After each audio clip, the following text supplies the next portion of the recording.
Hello and welcome to another episode of Gaming Garnish. I'm joined by the usual crew. Brad. Hello. Ben. Hello. Joe. Hello. And this time I'll be your host, Jake. We're going to get straight into it, guys. I've got no questions because there's going to be a question in the special segment at the end. So what have we been playing? Lazy. Ben, for that. Shot yourself in the foot there. Factorio, sorry. Nothing. Literally just played Factorio. Yeah. How many hours do you have on it now? I have no idea. I don't want to. It was only 60 hours. Just lost time. I've lost time. It's gone. It's great. It's developing in a great way. Some of the new stuff is really interesting and is making me drive to play it even more. So You got over the artillery speed bump. yeah, no, I haven't got the artillery back yet, but I'm managing. I decided last night that I was going to deconstruct my whole factory and rebuild it. Oh, But why? Because I'm that guy. So, a question for you then. With the original Factorio, obviously it's set on Earth, or said planet, whatever planet Set it on is. a planet, yeah. On a planet, an Earth-like planet, and you build your factory, and then you go into space, and you were saying in the other episode you went to like a planet that had lava on it. Yep. Is there like loads of different planets, each with their own minerals and 5, and and does all each different one- methods. is each one like as big as Earth, quote unquote, or are they all, like, It's a bit just it's the smaller? same size map. So they're like, so it's like 5 times the size when you get Yeah, to yeah. see. But Jeez. they're all different. So I did get to one that I didn't know what it was because I haven't looked into each one. I'd rather it be a surprise. Yeah, I did get to one yesterday that it's like a ruined planet and it's continuously firing lightning. So you have to have a that's lightning cool. rod and batteries to survive it, basically, charge stuff. Just such an interesting take on it because you need to go and scrap everything you can find because there's no resource. Oh, okay. It's just very Or you interesting. could use the lightning to like power something. Yeah, Power absolutely. your Yeah. batteries. Okay. So that's It's cool. it's the way they've introduced recyclers, and recyclers have percentage chance to upgrade what you've put through them. So you might put 10 through, and one of them might come back at a higher quality. So I will be setting up a power armor functioning Ooh. to just keep Oh. ramming power armor through a recycler till I get a better quality. I wonder if they'll ever make a second one because I feel like they've used so much. It's Call it mega. So many Factorio. Are they still updating it, or is it kind of Yeah. finished now? Yeah, continuous. The DLC only came out last year, didn't it? I think it did, yeah. Well, fair The- enough. The interesting take I have is each planet is that randomly different. The same fundamentals are there, so you need your iron ore, your coal, your blah, blah, blah. But you might not need to use them all. So the lava one, it turns out you use a foundry and you can use the lava to create a lot of the metallic style things that you need. And then another one is more about agriculture, so it's more farming based. You use a cool. bacteria to create the metal. That's interesting. It's so different. It's really Yeah. cool. Awesome. That's me. I won't go on about it because I could go on about it all day. In the base game, do you have like a choice of starting biome, which would be kind of like starting on a different planet? No, it's always the same planet, but you can change the ratios of things. How much bugs spawn, how much ore you've got, water you've got. There's differences. Maximum everything. Can you do have one that? tile to build on. There's a guy on YouTube. I don't know his name, sorry, but he basically makes hell constantly, jeez. and he keeps restarting it, trying to win it. Basically, and Beat hell. it's madness. Can you Absolute change it madness. once you've already spawned in? Once you've already generated the world, can you change any of those sliders, or is it like pre? I haven't found out how, but Yeah. no, I don't think you can. To No. be fair, It makes sense because you Once make you're the in, you're in. seed of the world, Yeah. wouldn't you? And then that's it. Yeah. Cool. Fair dues. Well, we'll move on to Brad. What have you been playing? Me. So what have I been playing? I've been playing quite a few bits. I don't want to take up too much of the section, so I'm just going to talk about small sections of a few of the games I've been playing. So Cool. I mentioned the other week that I was playing Prince of Persia. You did? Still very much enjoying that, but there was one particular thing I really wanted to mention, which I thought you would really like, Jake. Okay, yeah. So I unlocked trials in the game. So it's like a little area where you can go and you can do like basically like hard like speed runs or something like that, like platforming challenges. I think there's different types of challenges to unlock, but I've only unlocked the sort of parkour platforming ones at the moment. Yeah. Thought I'd try the first one. Thought this is going to be quite fun. Should be quite easy. It's the first one. one of the hardest goddamn platforming things I've ever done in my life. It was so hard. So you play. This one in particular is like a time-based thing. So there was green and blue platforms that shift in and out. So it'll be either a green platforms live or a blue platforms live. So you already get the idea that you're having to like time all your jumps. And you sort of do this first gauntlet of like challenges. And I thought that was pretty hard. You've got 6 or 8 like life points. If you ever get hit by like a spike, you die, you start that section again and you lose a life point. So pretty standard stuff. Mm-hmm. And it took me ages to get to the end of this first gauntlet. You got to the end of it and there was a potion. I was like, okay. So I got the potion that basically replenishes all your health. You can use it when you want, but it replenishes all your health when you do use it. And basically that was a checkpoint for the second gauntlet. So if you say got through the first gauntlet and you died a couple times, you could get to the second gauntlet and you'd still have all those life points. And then you'd almost say get right to the end and then you'd use your potion. So you get like more goes, essentially. Yeah. Struggled in the second gauntlet for ages. Eventually got through it. There's a third gauntlet. The third gauntlet's even harder. And it was so hard. And if you die, if you lose all your lives, all your potions, you start right back at the beginning. It was so hard. But I did it. I was so relieved when I did it. Lucy, I can't remember what Lucy said to me. She said something that really wound me up. I can't remember what it was. I was like, oh, I'm doing so good at this. And she was like, yeah, but you kept dying yesterday or something like that. I was like, no, I'm going to do it. Oh, I thought it might have been a walk in the room of, oh, you're still doing that? No. But it was that time I did it. So I was like proper chuffed. I always used to get that from Courtney when I played Elden Ring. She goes, why are you so bad at this? I'm like, I'm getting better each time, I swear. But that's the thing. I was getting better each time at this. Like I struggled on the first gauntlet, but then by the end, I was pretty much doing the first gauntlet without dying. So you flew all over again. Yes. Basically, yeah. And you really just got into the rhythm of it. Now, I'm definitely going to make you play this game, Jake, because of these platforming portions, because you love a platformer. That's a 2D platformer and you like 3D, but still. I still like it, yeah. And it's so smooth. And it reminded me of when I played Tales of Cancellations last year, because that had similar sort of gauntlet-style platforming sections. Yeah. But I got really wound up at those, not because they were just hard, but because I felt like the buttons weren't letting me you said do the what I controls wanted to were do. kind of fighting you. Yeah, they just felt a bit slow, like there was a glide or something. You had to hold the button to glide, so there was always a delay, and it was just difficult. Whereas this, it was difficult, but everything was like millisecond precise. As soon as you press the button, no, but I mean in terms of button inputs. As soon as you press the button, it does what you want it to do. Right. So I felt like I had a lot of control, even though it's hard and you had to really precisely like dash through gaps. It still felt like I was in control all the time. And if I didn't do it, build-up animation is there to doing a jump or if something ever like that. It never felt like the game was working against me. I knew that I did it wrong. Yeah, if that makes sense. Really, really enjoyed that. So that's gauntlet. That's challenge 1 of how many? I think I didn't actually count them. I want to say there's probably about maybe 10. Oh my god! And then there's the other. It looks like there's 4 because it's like I don't know how to describe it, like a relic tombstone looking thing that you press, and that gives you this list of challenges. And I think there's 4 of those.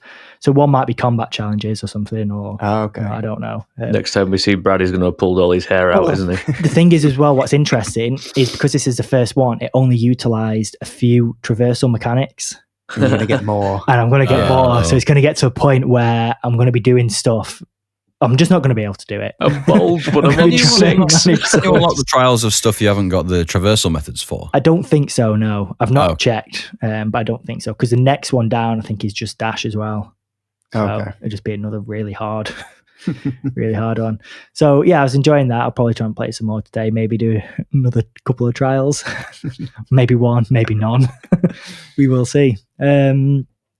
Still plodding on with Final Fantasy, enjoying it. Not going to talk much more about it. Feel like I'm probably coming towards the end, so I'll probably give more thoughts when I finished it. Okay. I did start a new game with Lucy though. Yeah. So in order to start the new game, I had to finish the last game, which was, and I talked about this about 2 years ago, and we put it down and we never just came back to it. There was no reason. It wasn't bad. We just forgot we were playing it. That's A Way Out. Oh, okay. I forgot. Yeah, I forgot. So I finally finished that. Prison game. So that's a prison game by Hazelight. So they did It Takes Two most recently. Yeah. Split Fiction coming up soon. So we finally went back to playing that. It didn't take long to sort of remember where we sort of left off. We were quite close to the end, but there's some really good set piece moments. Really enjoyed it. Like you could tell how they'd taken what they'd learned from A Way Out and applied it to It Takes Two and improved it. But that doesn't take away from how good it still was in A Way Out. Okay. Was It Takes Two not first? No, Way Out was first. Okay. Yeah. So there's all those like weird little mini games and stuff.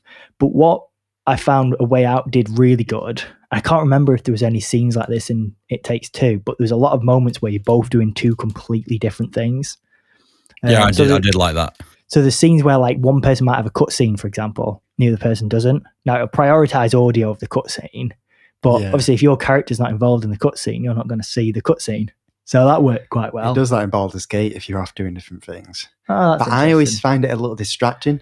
If Dulce's in a cutscene, I'm like, what's going on? But this game's like made for that, if that makes sense. Right. Okay. Do you know what I mean? Like, it's not as open as Baldur's Gate. Yeah, of course. Yeah. So it does work quite well in this. But then there's moments. There's one later on in the game where you're running through a hospital and you're both basically being chased, and you take two different routes. Right. Okay. And in this one, you're not both playing at the same time, but it will keep like flip flopping between who is playing. But it's just really cool. Like one person's running one way and doing this sort of stuff, the other person's running the other. Then you'll cross over. And it's a really, really incredible game, and it ends really well. I'm not going to give any spoilers, but I've heard it's got a big twist. Really big twist. So I definitely recommend people pick that one up. But when we finish that, I've convinced Lucy to play Cyberpunk. Oh, really happy, Joe. Yeah. So obviously, I played this years ago, years and years. I played it when it first came out. You played it pre-optimization. God, yeah.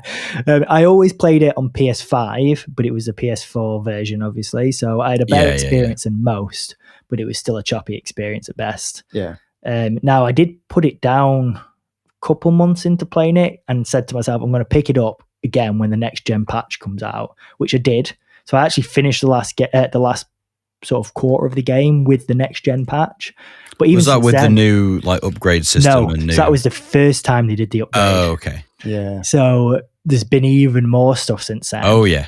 So I wanted to play Phantom Liberty at some point. Me and Lucy needed another game to play. So she loved The Witcher. So I persuaded her to play this. You're going to have to make a new save. Well, we did. So we made a new save. I've told Lucy, it's your character. You make all the decisions. I'll play it. So I'll pick all the skills because, to be honest, you're the one playing. Yeah. And I was going to pick a completely different skill tree, but I just like running and gunning. So it's all different now anyway, so your skills will be different from exactly. What you're used to. That's exactly what I thought. This is what I was thinking, because I was thinking of making a whole new build. Yeah. But I was like, but I kind of want to see how my old build plays in now. Yeah. In the new game. So a new version of the game. I put it down midway, wait for the updates, so I will be refreshing when I go back to it. Yeah.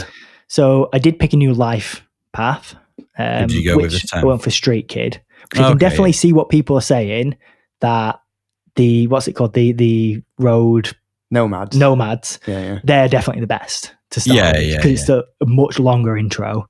This is so much shorter. But still, it's still enjoyable. Not too far through it yet, but there's so many changes. Like, for one, the game looks incredible. Yeah, it does. I was surprised at how much better it looks than when it first came out. Yeah. It holds up today, like, to the point where I'm still looking around. Oh my God, this actually looks ace. And there's way more like NPCs about as well. Like, the children still look creepy. That's because they're just tiny adults. Yeah, but they're doing Witcher 3. They're doing Witcher 3, so I was really surprised when everyone was commenting on Cyberpunk. And then when I went back to Witcher, I was like, they look worse in Witcher. But, you're going to have such a good time with it, Brad. So far, I'm having a really good time. I think Lisa's enjoying it.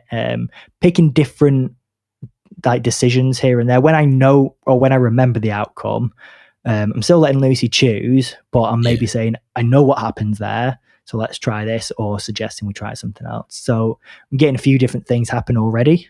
Again, won't do spoilers for the beginning of the game in case anyone listening hasn't played it and wants to. But are you doing like 100% like all the side stuff, or just going through the story? So we'll do the story, and we'll do the side quests, like the character side quests, and the ones that I remember. like we're good. If there's any that pop up and like I don't remember that one, it sounds like a good one, we'll do it. But there's a lot that I did, like the gun challenge or the shooting range or the fight clubs and stuff. They were fun when I was playing, but I don't think they'll be fun. They haven't really changed. Same with the cyber psychosis missions. They're pretty much the same. Exactly. And they just kind of like demo gameplay focused. So that's not going to be exciting to watch. So I'm not going to do those, but I'm going to try and do a lot of the others and just see how they play out differently.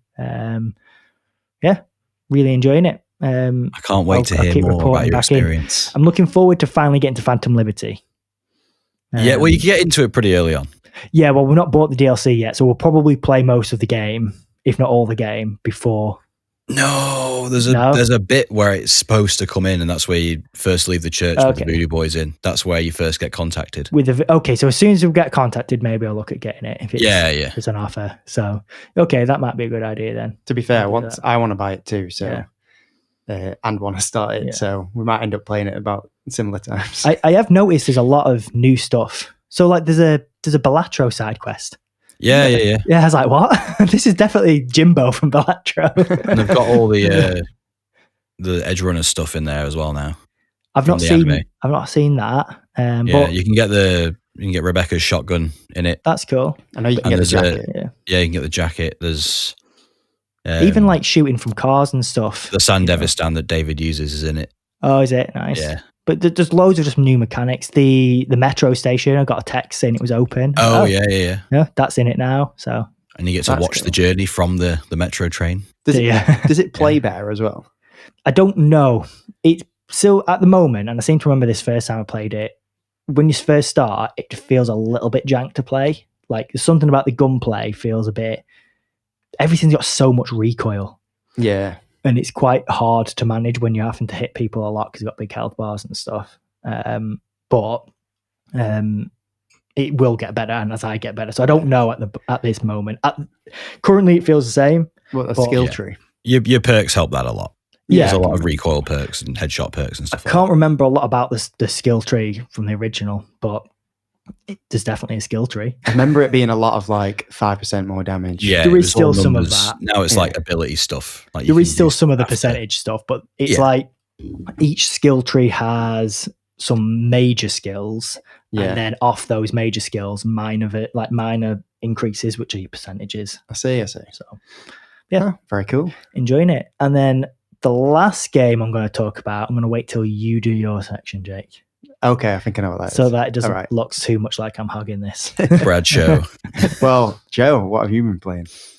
I've been playing a lovely little game called Hauntii on the Xbox Game Pass. Yes, and you put this in the Discord, didn't you? Yeah, I don't know how to describe what kind of game it is because it's a bit narrative. It's not a walkthrough game, but the combat is like a twin stick shooter. Okay, cool. But the basic story of it is you have died and you're traversing through the afterlife and trying to find your way. I think you're in limbo at the beginning. And you're trying to find your way to heaven. And every time you go off the map, which is like a white illuminated path, you can see like eyes spawning around you and things start to drag you into hell. But it's all like cartoony and cute. And the only aesthetic thing I can say about it is it's basically inside of Mimikyu, the Pokemon. Oh, yes, I know what you mean. Yeah, I'm just having a look at pictures now, and it looks. I really like the art style. It's beautiful. The game. Yeah. I think there's like 3 colors. There's purple, white, and black. Cool. I actually really like a twin stick shooter as well. You don't get a lot of them, and I do find there's some really good ones out there, but then a lot that don't really do much with the formula. But I do like them when they really pop off. It's the reason I always wanted to play that Ascent game and never got around to playing. Yeah. The key part about it is you can haunt things, hence the name, because you're a ghost. You fire your bullets, which are called essence, into objects and you can control them somewhat. Sometimes it's like a pillar, you can knock it over onto an enemy. Sometimes it's a different creature that has different abilities to you, so you can like climb trees or fire more powerful bullets that can take out armored opponents and things like that. Sick. That's quite cool. That's quite cool. Sounds good. Yeah. So you physically move into them and then control them. You fire your bullets, and then after a meter fills up, because you've got to shoot them for a certain amount of time before it fills up, then you control them. Okay, and you can choose, I'm assuming, if you want to control you can haunt loads of stuff though. You can haunt stuff like a hill, which is the tutorial thing you haunt. Yeah. the other hills start talking. She says, "Oh, this guy's new. Do you think we should tell him what's going on?" Like you can haunt hills, but there's nothing really that we can do. So I wouldn't bother if I were you. Cool. But you can haunt things like trees, and if you wiggle the stick, they move like they're in a breeze, and like things fall out of them, which illuminate the ground, which means you can then walk into that space. So yeah, you have to walk in illuminated paths. Yeah. You've got a certain time limit before it like resets your spawn. And is it like a roguelike, or is it just a... No, you get checkpoints, but you don't lose anything for dying. So it's just like a linear... Yeah. But there's hub nice. bits where you can branch off in different paths, and there's like little racing challenges, and go find this animal for me. And is it quite a new game? Because I've never heard of it. I think it came out last year, but cool. it might have only come to Game Pass recently. Yeah. That's a cool thing to showcase or No, definitely. highlight. From looking at it just now and your description, Joe, it actually sounds really good. The story is very like minimally worded, but it's beautiful. Like the first, I think half an hour, I had like tears in my eyes. Wow, would have been a good Game Pass game, backlog game. Sorry. Yeah. Well, you can all play it if you want. True. Yeah, I might have to add that to my downloads. I feel like it's not going to be a long game either, so yeah, you can get. Sounds through like it a in good couple Switch hours. game if it was on there, but I don't know if it is. Well, if it's on Game Pass, True. might as well. True. Other than that game, I've just been going through Fire Emblem Engage a bit more. I've just gone a bit more through the story after buffing a few of my characters up, but nothing more of note since last time. No problem. Well, we'll go on to me then. So, first off, we had a kind of sequel to the Halo 3 LAN party. Kind of sequel. Last night. Oh, yes. This is going to be a two-parter. It is, because we started Halo Reach. Now, we didn't get to the end of Halo Reach. We got about halfway through due to it is a much technical longer issues. game as well. See, in my mind, obviously, mind's eye from 10 years ago, 15 years ago, I thought Reach was shorter than 3, but you completed 3 in like 4 hours. From what I had a look online, it's about the same. But Reach, I really like Reach, but it feels a lot more grounded almost. Yeah. Like the weapons are a bit more, it doesn't feel as arcadey somewhat. Yeah. It is still like the arcadey style of Halo, but it's slightly more grounded, and I feel like it's a bit more methodical. And it's in Halo 3, you can just you're like a wave. Of the I know exactly what you mean. Yeah. And then, but on Halo Reach, you feel a bit more like, which is interesting because you're still almost. a Spartan, aren't you? You are, yeah, you are. But you're like a previous generation, so True. it makes sense that they're not as good as the Chief. Yeah. I also really like the way Reach played. I like that more I do. grounded approach. Same. It is Just as soon as if they remaster it, just put sprint in as standard. Don't make it. Yeah, because sprint is one of your power-ups. Yeah. Which I always forget. And you have to press X. LB, is it? Is X of all things, yeah. I thought it was LB. I think it is on later games. Like Halo 4, they had the power-ups, but you could also run a standard. Okay. But X is the way to use it. But you get your bubble shield as well, if you find and your that. Jetpack. Holograms. Portable shield. There's not the bubble shield. Yes, like where you go down. There's the portable shield, and there's one where you go down and lock your armor, and you can't get damaged. Oh yeah, I remember that. But it's really good. Man, it's so good. You didn't make it, did you, Joe? No, there was a scheduling conflict. So next I time. was considering I could remotely download it on my Xbox, which I did, and it finished installing at like 10 o'clock at night. I thought I could go on. But you were already finishing around then, weren't you? Or we finished. We ended up starting at 9 because one of the guys hadn't finished downloading it himself, and then one of the other guys, we figured out you couldn't cross-play with PC and Xbox. On Halo Reach, game, that just Halo strange. Reach. So we're a bit confused at that. So then he had to get his Xbox out and then go through all that rigmarole. So we didn't end up starting it till 9, and then we finished at 11. So we got about 2 hours in. I think we got about halfway through when I was looking at the mission order. The first Spartan died. Yeah. Cat. No. It's I can't remember. He's the big guy. George. Is he called? Yeah. Just after you find Halsey. No, actually, it's you blow up like a big Covenant ship. Oh yeah. I remember. And he basically someone has to stay behind, and it's him. Spoilers for 15 years ago. 15-year-old game. It wasn't did- 15 years ago. I hope it wasn't, because that's depressing. It did get me thinking about like Halo around the time. Because I remember there being a long time between 2 and 3, and everyone getting really excited about 3.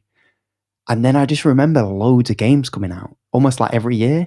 There was Halo 3, and then there was ODST. ODST, Halo Wars, then Halo Reach. Obviously, Halo Wars is a lot different. Yeah. Um, And ODST is kind of like a standalone DLC for Halo 3. yes, it is. Like, it's very close, isn't it? And then Halo They did bring the Anniversary. firefight mode. Yeah. Yeah, they did. And Halo Anniversary too. I don't know when that came. I think that came out after Reach.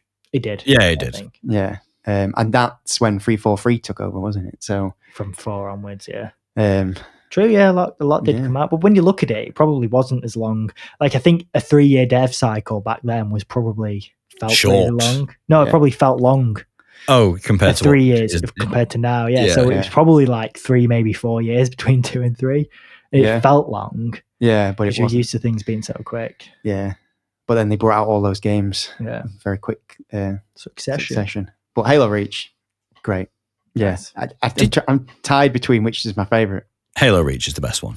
I think Yeah. so. Yeah, I think Halo 3 had better group custom games, all that. Yeah, sort of yeah. thing. Yes. But Agreed. Halo Reach I felt like was a better game. Halo All 3 is my- definitely more Okay. arcadey in that aspect. Yeah. Yeah. But Reach Yeah. had the best firefight mode of all the. I never Halos. played much Firefight. Oh, it's my favorite thing to do. Was it? I love a horde mode. I like SWAT. Oh yeah, Like, Team SWAT's Team good. SWAT, Yeah. yeah. Did you realize, Jake, that not all the Spartans die? One of them makes it Yes. out. I remember, is it the sniper who makes it Yeah, out? June.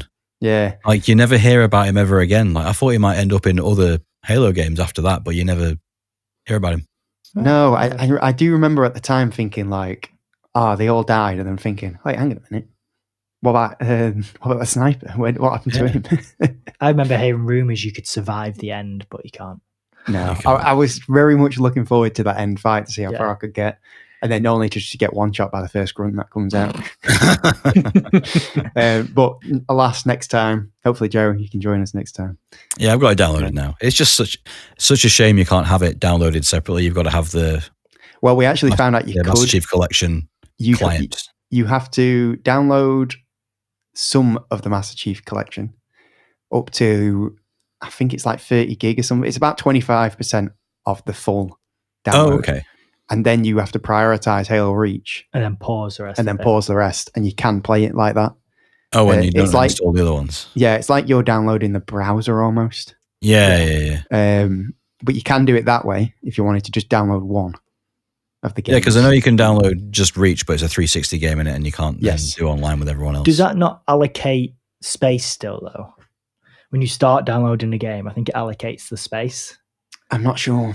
So, because if you download a game and you don't have enough room, it won't start the download. It won't get like 70% through and say you don't have enough. So I think as soon as you click download, your space is gone. Right. If you pause Yeah. it, then at least you don't have to download the rest. That makes sense. Yeah. But cool.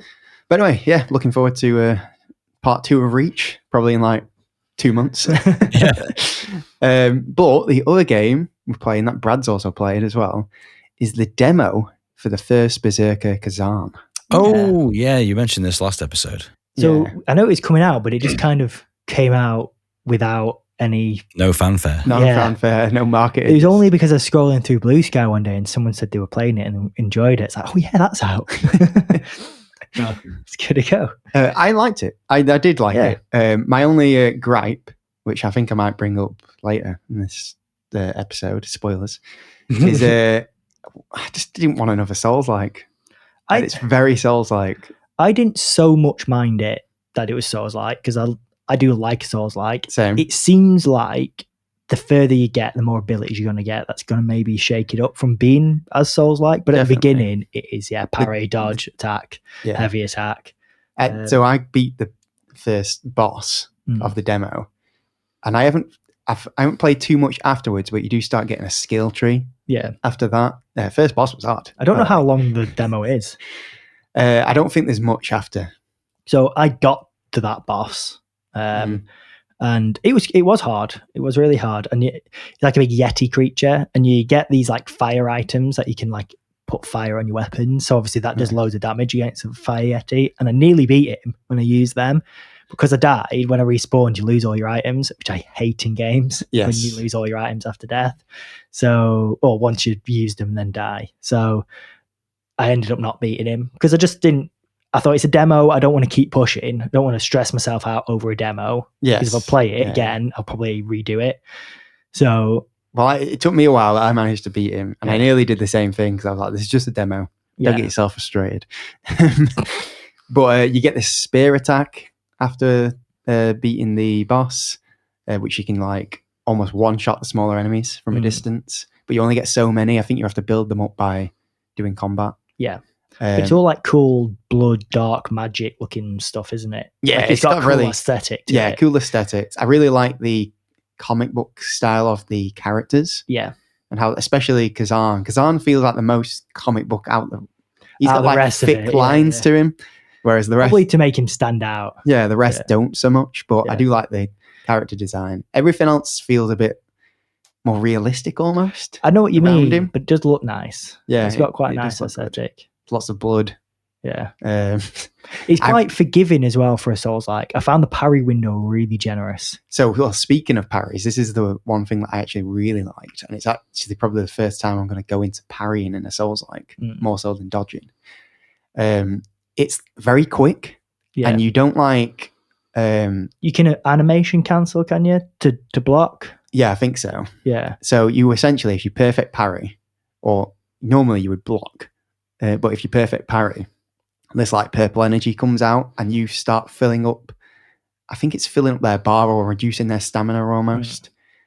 But it doesn't block their whole combo, so they'll keep going with their combo, especially. Oh, so you can then parry again. So you're like, if you know the combo really well, you can just go parry, parry, parry, parry, parry. Yeah. Like, and then they'll back off, and then you can do like a finisher almost on them. Yeah. And it feels really good to do. Is that how the Shifu combat worked? Because you could parry in that, couldn't you? To like break their stance. Yeah, I think that's the same. And I want to say it's quite similar in Lies of P. Okay. And quite similar in Final Fantasy, although parrying's a bit different in that. But yeah, it's quite similar in that you can do multiple in a row. Well, a lot of games you perfect parry and they go back immediately. Yeah. Well, so about Final Fantasy, I kind of lied. There's a normal parry mechanic which does make them go back immediately. Yeah. There's an icon you get which has a special parry where you can do multiple in a row. Okay, that's cool. But I just really like that aspect. It made you feel like cool for doing the perfect parrying. It doesn't make you feel cool when you miss one and you get smacked in the face. Especially if you've like done one and then you do maybe a couple and then miss one. Yes. You feel like an idiot. Should have just not risked it. I was thinking, my only criticism would be, I was thinking I was going to go into this as a power fantasy almost. Yeah. Big heavy action game, but I'm getting my ass kicked more than kicking ass. I think it's probably going to play similar to like how Stellar Blade did, where it starts off as more of a Souls-like and maybe ends more of an action game. You build up your power throughout the game, sort of thing. Which I quite like. Yeah, I mean, Another Crab's Treasure is a bit like that. Yeah, true. Exactly. This new Star Wars games, the Jedi games, are a bit like that as well. Yeah. I prefer that. I like Souls for what that is as well, but I prefer it when you get to the end and you're super powerful. Definitely. And you're not getting your ass kicked when you're max level. Yeah. It works for Souls games. I just don't want it on every game. Also, you learn how to play the game, don't you? So it gets a bit easier. You get good. I'm going to keep my eye on it. I don't think I'm going to buy it immediately. I never buy anything immediately. Will it come to Games Pass? I don't think it's coming to anything. Not immediately. It probably will eventually, like most things do. So, which is why I just end up waiting. Yeah, but I definitely keep my eye on it. And if anyone else is interested, there is a demo. Yeah, for it. Is that on Xbox or PlayStation? Or on both? I think. Oh, okay. It's on everything. It's definitely on PlayStation. Yeah. But I don't know how long the demo's out for. I assume forever.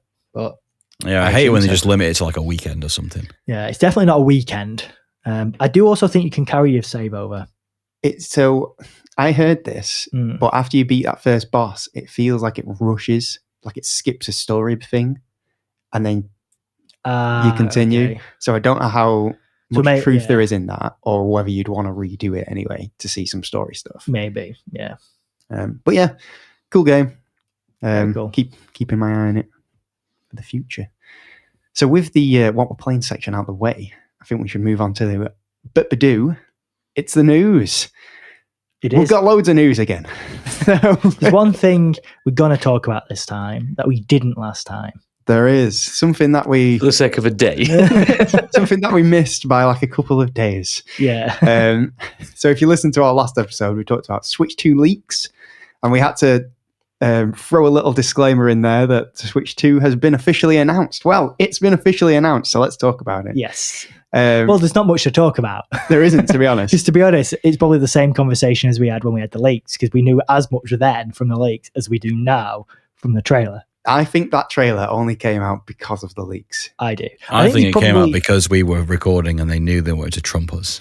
Yeah, Exactly. they watch us Definitely. closely. You're right, Joe. Yeah. Oh, I do think that trailer was maybe ready to go beforehand. Because it's quite a slick trailer. I don't think we threw that together. Oh yeah, I reckon that was ready last year easily. Yeah, but I don't think it was intended to come out when it did.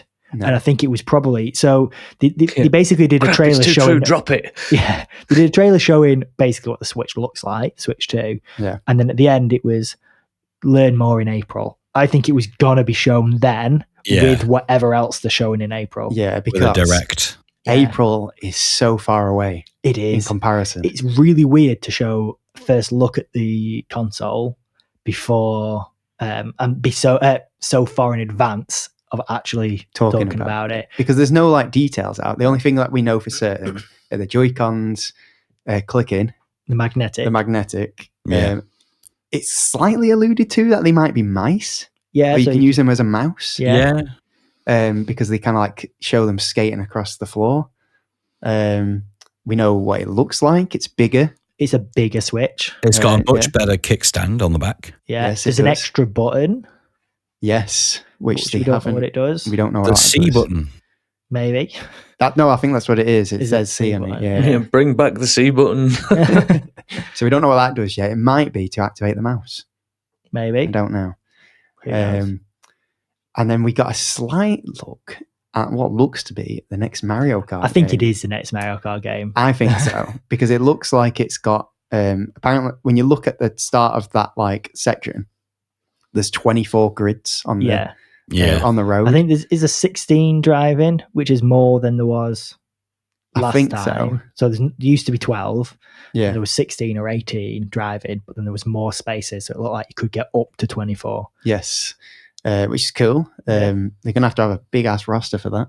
Yeah. I think it's going to be like a Mario Kart Horizon sort of thing. Like so when open world. you said that in the Game and Garnish chat. Yeah, and yeah. I saw that and I thought, I hope not. And the more I thought about it, the more I thought about Road Trip Adventure, which was a God. goated game from PS2. And it would fit so perfectly well. Yeah. Yeah. And it's I a get similar sort of thing as you're describing there, Joe. But you'd start off, you'd maybe pick a character in your cart and you'd have a really crap cart and you'd upgrade it. Rather than just be 50cc, 100cc, 150cc, you could upgrade it. Well, you unlock get the parts further like in the kart customizer in Mario Exactly. Kart 7 and 8. And in the campaign mode, maybe it was like it was balanced differently. So offline or versus or whatever you want to call it, have 50, 100, 150cc and balance it the way you've always balanced it. But just have a bit more of an interesting campaign. I think that would work really well for it. Whether they do, who knows? I mean, it's like the Crash Team Racing campaign. You don't upgrade your car, but you're kind of like driving around a hub area to go do the races. It's a bit gimmicky, but I always quite liked it. So they might do something like that. The map looks, the first like track, I suppose, not map, does look really big. Yeah. And it looks like it just looks like a massive, long, straight road. Yeah. So I think that kind of adds to that theory. But we'll see. I've got a theory about what it's going to be called as well. I reckon it's going to be called Mario Kart Unlimited, and they're going to swap the 8 to like an infinity.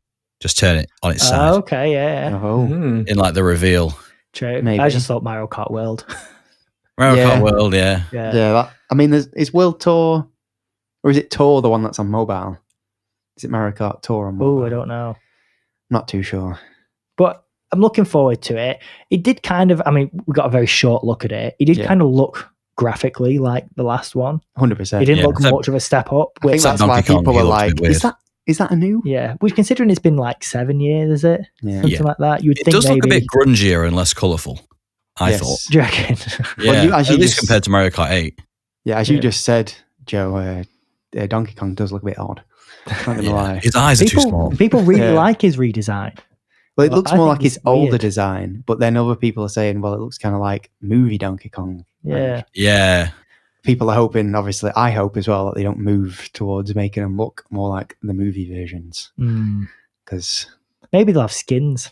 Maybe they'll have Seth Rogen voicing him. Oh God. To be fair, I think they should have skins, because I don't need, like, if you're gonna bulk up the character roster, I don't need Metal Mario as a separate character to Mario. Just have them in a separate skin. Yeah. So hopefully they do that too. I want to see if they do some interesting things. It'd be cool if each character had its own special ability. You know what I mean? Something like that. I think they did that once. I'm sure I think it was Double Dash. If you were like in 8th place, you could get their like special. Yeah, that'd be quite combo cool. item. Yeah, their special item. Because I remember Donkey Kong having a massive banana. Yeah, it rings a bell. Yeah, I just can't remember which Mario Kart it was. That'd be quite cool. Yeah, definitely. But sorry, carry on. Back to the Switch, I suppose. Yeah. Some people are complaining online because it's just a bigger Switch. And it is. And it is. Everybody's going to complain all of the time. Yeah, that's all everybody wanted. Yeah. That's all I thought everybody wanted, just a better Switch. Same, and I think the fact that if the mouse thing is true, I think that's enough of a gimmick, because it does open up a lot of options to use it as a mini computer, or to use it for like RTSs or indie games or stuff. Or shooters. Yeah, even. Yeah. Mouse controller shooters, if you did a cross-platform with Xbox, Switch would have advantage. It would have to have a good mouse, like a good optical sensor. So I don't know whether it will, but yeah, I think it'll be interesting. I'm more interested, weirdly, now after that trailer, in getting one than I was before, even though it is just a bigger Switch. Yeah, I get you. I kind of wish they hadn't bowed to the pressure and released it, because of that big wait between now and April. Yeah. To hit anything. I think it's tactical, because now people are talking about it more than ever. I suppose, but they would have done anyway. Like when you remember the last Xbox and PlayStation announcements, they showed the games before the console. Yes. Which is probably the right way of doing it. This just feels a bit weird. Nintendo have always done console before games, though, haven't they? Well, it's usually a bit of both at the same time, isn't it? Yeah, both. Like I said before, Brad, it looks like an emergency drop. Yeah. Well, we've got the trailer ready. We'll just quickly drop it. Because now everyone knows what it looks like anyway. Yeah. So I get it. But then the other thing they announced as well is that you can get your hands on at various events around the world. Yes. And the hands-on dates go up until about May. Yeah. Or is it June? I think it's early June. Yeah. So that tells people that is it maybe not coming out till after then. I think June's probably looking more likely. Yeah. Now there's still a chance that they release it and you can still get hands-on. You know, in that first like window, people still want hands-on before buying it. You know what I mean? Even if it is out. But it does kind of imply it's going to be halfway through the year that it's going to come out. I think June's likely, because if they're only going to show it off in April, they're going to give prices in April. I think the initial plan was maybe show this trailer in March. Yeah. Then in April, have a bit more of a deep dive with prices. And the launch roster of games. And then release it in June when everyone's getting hyped. But obviously they've just extended that. Either way, not everybody's going to be happy. There's going to be people going, but I didn't want that, but I did want that, but this isn't right. Why have they done that? It's always people weren't happy that the Switch was a handheld in the first place. True. Very true. They wanted a home console. I have heard rumors that they have like mass improved production, so that I think can't remember the exact numbers, but they're ready to sell something like 20 million units in the first year, something along those lines. That's cool. So there shouldn't be an issue with scalpers. For example. I think I'm going to try and get one day one. Me too. Depending on the price, depending on the roster for me, I think it will be about $399. That's what I hope so. I feel that's a reasonable price. But if it starts getting up to $450, $500, well, if you can migrate all your eShop purchases over to it, I'm set to go. I think you can. Anyway. You can, but it's in the trailer. It does say like I think it says most games. Yeah, I just don't like the idea of getting a new console and only playing what I'm already playing. Like I kind of did that with the PlayStation 5, but there was still some new games. Like I played Miles Morales, which was a PS5 version. I played Astro's Playroom, which was only PS5. So there was a few games, but I remember that first week, of having a PlayStation 5, I downloaded loads of. You had the PlayStation Plus collection, was it? Yeah. They had a bunch of games on there. So I remember playing like Monster Hunter World, of all things, and I've played Cyberpunk, obviously, when that came out. So I was just playing loads of PlayStation 4 games. But they played so much better.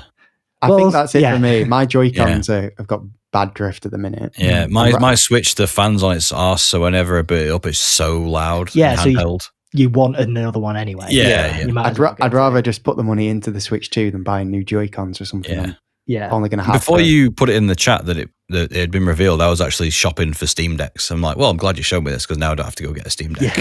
Yeah. I'm still 50-50 whether I go Steam Deck or Switch 2. Well, we'll hear more in April. Yeah. Yes.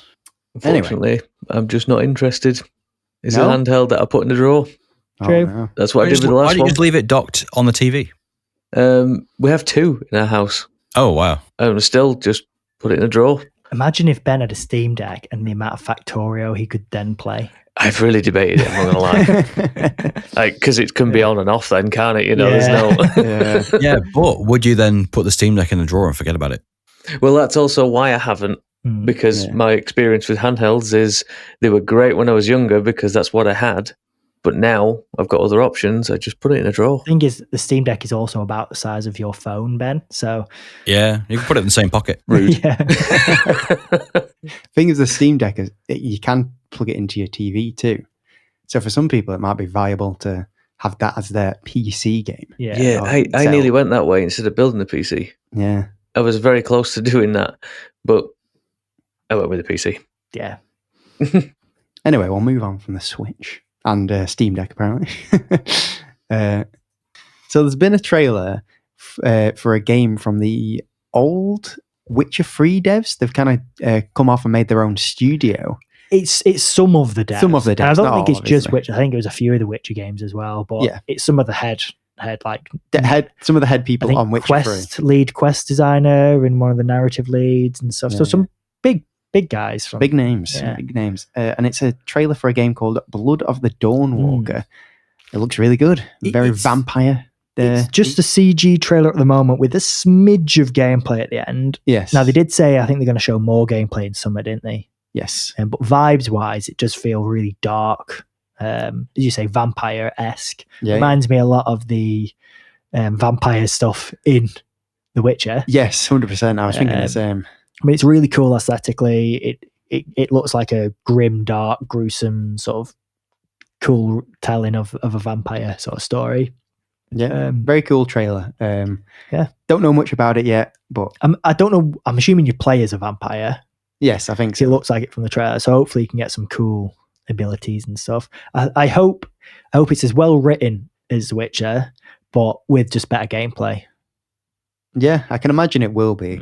Being a vampire now. Yeah. So moving on to something else, some cancellations of games. Now, Sony notoriously over the last couple of years have been going heavy live service, much to everybody's chagrin. But since the downfall of a specific game called Concord Yeah. last That we year, failed to mention. and the retirement of Jim Ryan as well, because Jim Ryan kind of spearheaded a lot of this live service push by the sounds of it. yeah, So since definitely, he left, and obviously then the subsequent downfall of Concord, and just most live service games, Suicide Squad as well. It's probably more looked at live that and service gone, games epically fail than succeed. Oh yeah, and fail worse than Yeah, anything else because you would have put so much money yeah, in. So they've cancelled some more live service games. they have. So I think initially they had 12 live service games they were trying to make, which is way too many. Way too many. Damn. Yeah. They could never have thought all these were going to be Yeah. successful. And I think that 12 included your Lights of Concord, your Helldivers, Yes. obviously your Last of Us factions that got cancelled. So apparently 8 of those have now been cancelled. Okay. 8 of those 12 have been Yeah. cancelled. So the newest 2 that have come to light are one from Bend Studios, the makers of Days Gone. Now, I don't think we ever found out what it was. No, I think we didn't. everyone's assumed it was a Days Gone live service, but it's I not. think they've come out and said it was a new IP actually. Okay. But using that similar engine. Yeah. Whether that meant zombies or Or Horde Tech Horde or whatever. Tech or yeah. something. Now that one, I actually feel like could have been something. Yeah. Strangely enough. Yeah. But this next one that they put Blue Point Studios of all people on. So Blue Point made the Shadow of the Colossus DLC remake and the Demon's Souls and remake. the Demon's Souls remake. Very, very good remake. Very studio. good remakes. Like they were basically like at this point the go-to remake people. Studio, yeah. Now I believe they wanted to make their own IP. Yes. So Sony got them to sort of make their own IP, but it's not their IP because they got them to make a God of War live service game, and they've just cancelled it. Now it should never have even been uttered. No, I'm really interested to see what it was like. I'm not going to lie. Not saying I wanted it. Yeah. Because I definitely didn't. And I would have rather Blue Point were working on anything else. But yeah, I want to know what they were going to do. Like, is it just something set in the God of War universe, or is it something that plays like God of War? And you're unlocking new characters, or I don't know because I don't know how that would work in a co-op. No, maybe it was a shooter. Throwing axes. Yeah, throwing axes. It'd be really interesting to see how. You could have the Atreus sniper class. Yeah, yeah. But the thing is, unfortunately, it was in works for quite a while. Now that's been cancelled, so that means whatever they're going to work on next, they might have been working on something simultaneously. We don't know, but if we assume they weren't. Yeah. It's going to now be another 5 to 7 years before we see anything at that studio. Yeah, well, Demon's Souls came out with the PS5. Yeah. It's been 4 years since then. Yeah. So for 4 years, has Blue Point been working on this? Maybe. Well, maybe not 4 years, but at least 3 on this God of War live service game. I mean, they could have been making anything else. Bloodborne remaster. Yeah. Well, everybody's saying that. Like, why not remake Bloodborne properly? It's just disappointing more than anything to me. Like a lot of people have been, like a lot of PlayStation channels and YouTube are like saying, "Well, what have PlayStation got in the work? What have these specific studios got in the works?" Know.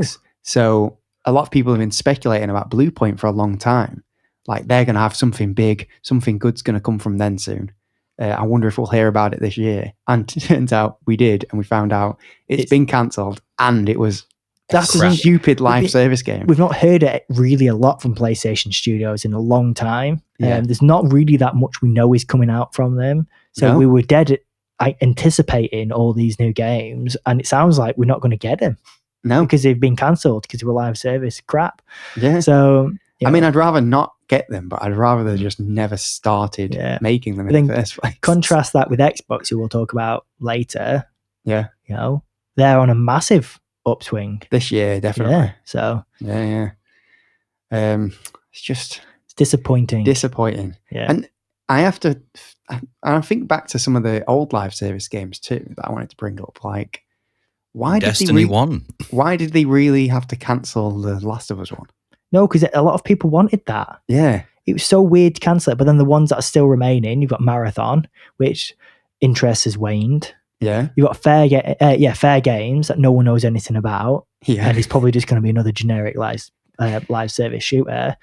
You know, and they're cancelling the one people actually wanted. Like people have a massive negative sort of perspective on live service, which I agree with. 100%. Yeah, but the factions didn't really have that cloud of negativity around it. I think the only thing I can think of is they would have to have had Naughty Dog continuously work on the game. I don't think they would.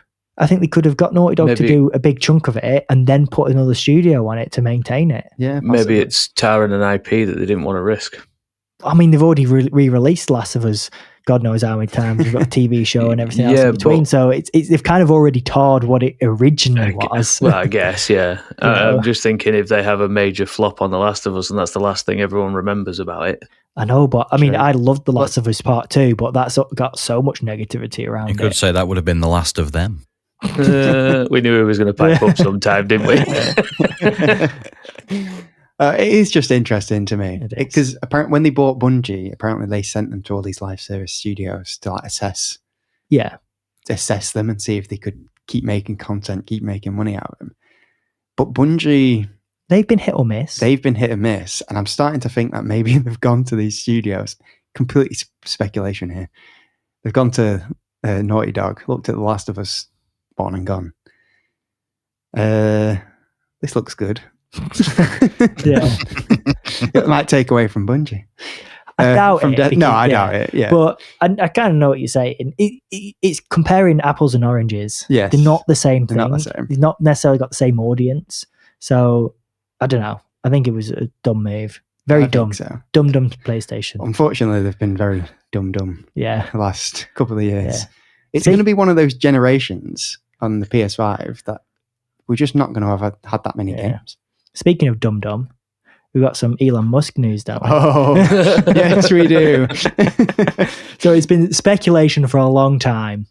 Ever since Elon Musk came out and said, I'm top 4 Diablo players in the world or whatever. Some ridiculous metric that you have to play a significant amount of these games, like 12 hours a day, every day, to get the best equipment to be the best in these games. Yeah.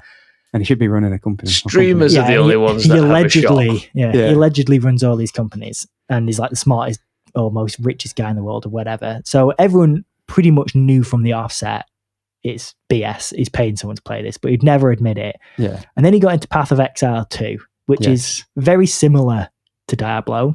Yeah. But allegedly a lot harder. There's a lot more to manage. And again, he comes out with, I'm one of the best in the world. I've got all this amazing gear. Everyone's looking at it thinking, that gear is incredible. How's he managed that? Now, remember when he played Elden Ring? Oh, yeah. And he had the world's build. worst build. That's the type of gamer he is. He's not very good. So everyone's like, how's he got all this amazing stuff? And again, he held that he played it and whatever. He's just really, really good gamer.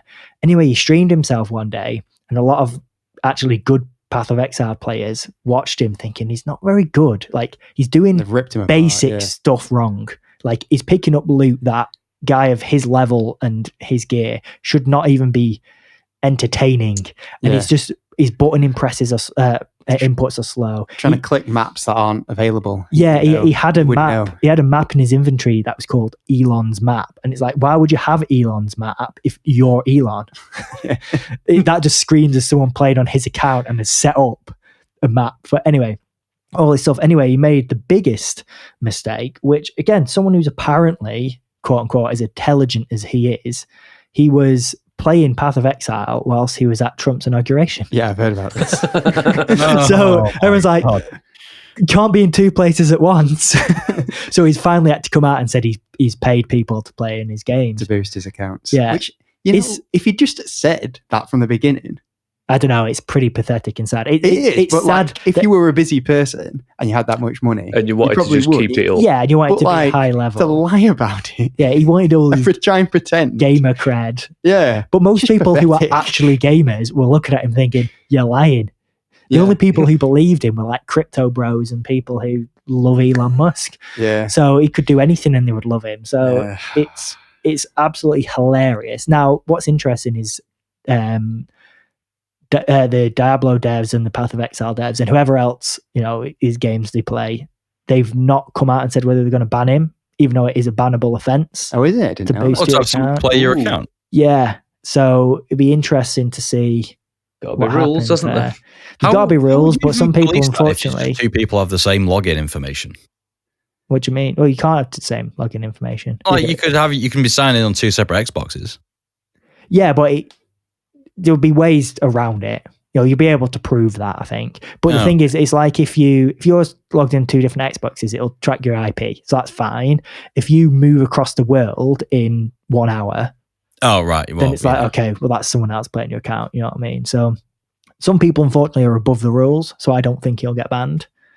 But we will see. Yeah, it'll just move on to another game anyway. It's just very funny. Yeah, the more I read about it, the more hilarious it gets. What a pathetic man. Anyway, moving on to more pathetic things. There's been a. I thought you were going to say games coming out. Then I was going to say, right. I've had it with you people. There's been a what would you call it? Basically, somebody's come out and said $100 games. So an analyst, a business analyst has said games are too expensive. They're not being sold at the right price. There's not been enough inflation applied to games, which was the argument when they went from $60 to $70. That they've not seen a price increase in too long. So now their hope, quote unquote, is that when GTA 6 comes out, they'll charge $100, which will then force other companies to charge $100. Well, not force. It'll give. But it'll give them the idea that they can. Now, apart from GTA, it's going to kill the AAAs, in my opinion, 100%. because people are just going to go straight to indie games that are 30 quid that they're going to enjoy, have such a laugh with, and not have spent 100 quid. Yeah, I don't think to put so much stock in GTA, I think is a wrong move. I don't think any game's worth that much of a jump. People would argue GTA is, but the thing is, agree, but it's that well held by everybody, yes, and that's which the is scary thing. Fake bumming itself up. Do you know what I mean? People I don't know how will to buy put it. And that is the thing. If it's $100, I think people will buy it. I don't think they would. I'd still buy it for that. I don't think everyone would. And I don't think they're going to. I think it's still going to be $70, £70. Yeah. Because how much money are they going to make out of monetizing it? Yes, it would actually almost benefit them to charge less. Yes. Get it in more people's hands. 100%. Have it come with some shark cards so you can already feel what it's like to be top level when you get it. Exactly. Until they bring you back down to earth and then you have to earn it all back. I really hope it until they find a way of selling you the same game 5 times over 5 years. Yeah. If there was a price increase, I wouldn't be surprised if it was $80 maybe next generation. I wouldn't be surprised. I wouldn't like it, but I would maybe be able to understand it. But $100 is a significant increase. Oh yeah. I mean, I think they're more saying this to get to that $80. However, we can't guarantee that our AAA games come out in a reasonable state. No. At all anymore. Agreed. And they're $70 right now. I think when they're 100, people will be more reluctant to buy them straight away, and people 100%. will wait. People who at the moment are just like, I'm going to pre-order that. I think people just going to throw it out there. People, we're UK based, not dollars, so pounds. I know, but it's everything. All this analysis is in dollars, isn't it? But it'll still come out here at 100 quid because they just change the symbol at the beginning. Yeah, exactly. Absolutely. So they don't account for translation of currency. I think such a stark increase will make the people who currently do just pre-order games, no matter how much we spout don't pre-order games, people still do. They do. That $100 that difference, that significant increase, is going to make even those people second guess. Definitely. And then I think I agree with Ben. It probably will cripple at least a AAA. I think it would. Yeah. 100%. I agree with Ben. Call it the AAA generation. Yeah. Well, I mean, pre-orders have gone down anyway. People don't necessarily buy your games day one, especially if they're unsure. You might as well wait. I mean, loads of gamers these days have kids, jobs. They only can play so many games, and they're not going to buy the £100 game. No, because they're like, well, I don't know if it's going to be good when it comes out. Oh, I might just go play this indie because it'll take me less time to finish that. For one, we've got GTA at home. Yeah. I probably should have thrown it out when we were talking about what you're playing. The largest reason I've only playing Factorio is because I got a puppy this week, and I just don't have the time. Yeah, exactly. It's an idiot. It tries to jump off stuff. That's the thing. So people are thinking, well, $100. That's a significant portion of your paycheck. Yeah. Oh, God, yeah. And if you don't have that much time, a lot of people attribute time to dollars spent or pounds spent. Yeah. Mm-hmm. I used to. I don't so much anymore.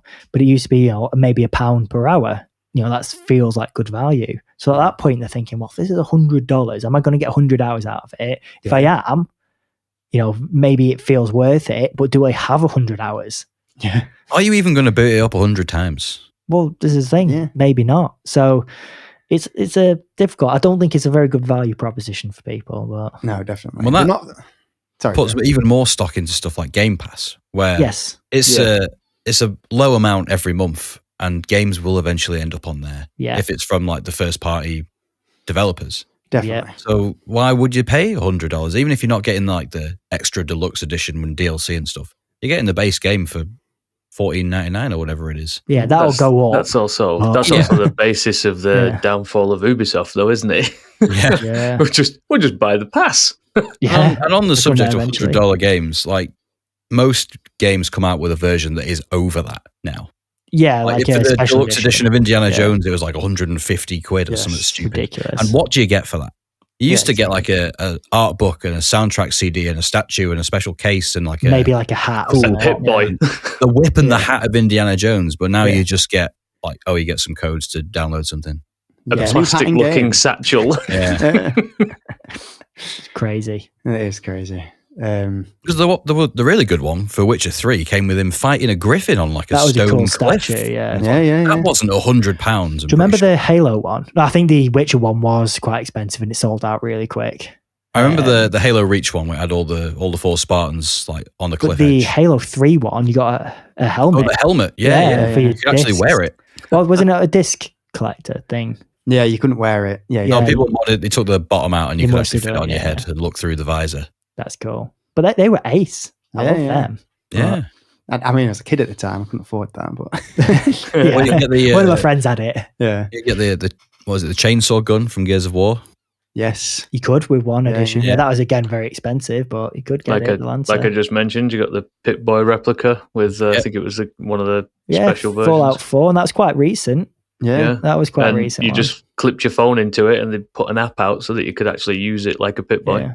Which I thought was quite a good idea. But then there was the whole stuff that came out with Fallout 76, like the moldy bag. Plastic bag. Yeah. Yeah, the plastic bag. I think that's when they started to die, actually, because I haven't seen anything like recently. Spider-Man 2 had that figure, Venom. Yeah, the 6 inches of Venom. No, 9, it was like 9 inches of Venom. It's over exaggerating like usual. Don't discredit Venom.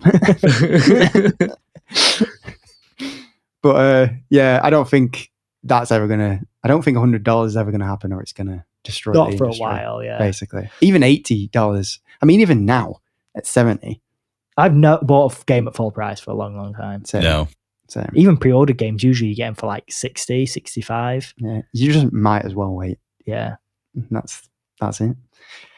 So back around to some good news. Anyway, after some of that negative news, Xbox had a showcase. They did.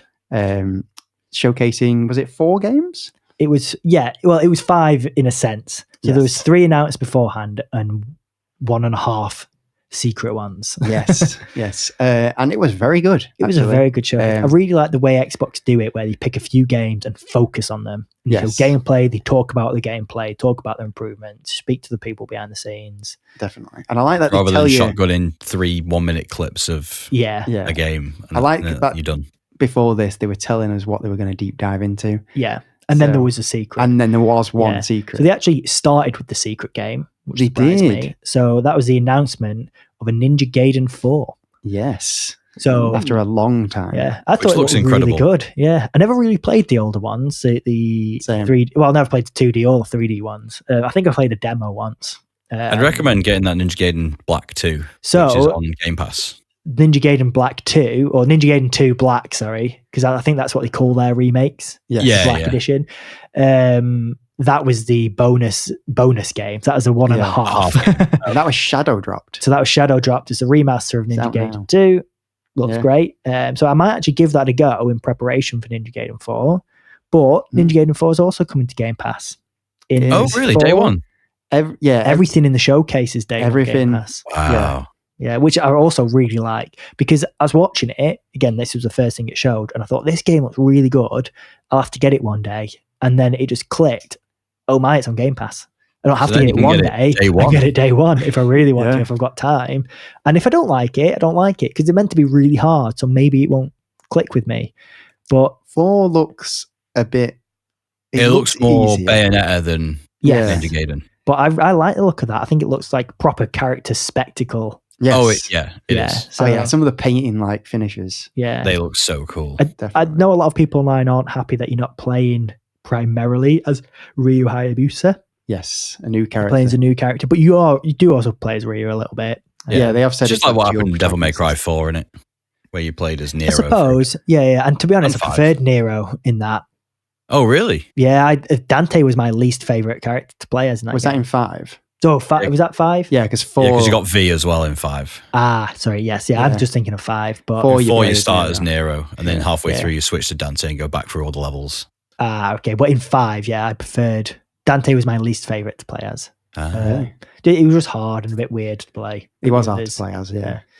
But, yeah, I thought it looked really good. Looking forward to it. Maybe Ninja Gaiden 2 Black might be my next buried by backlog. Who knows? We'll get our ass kicked. Yeah.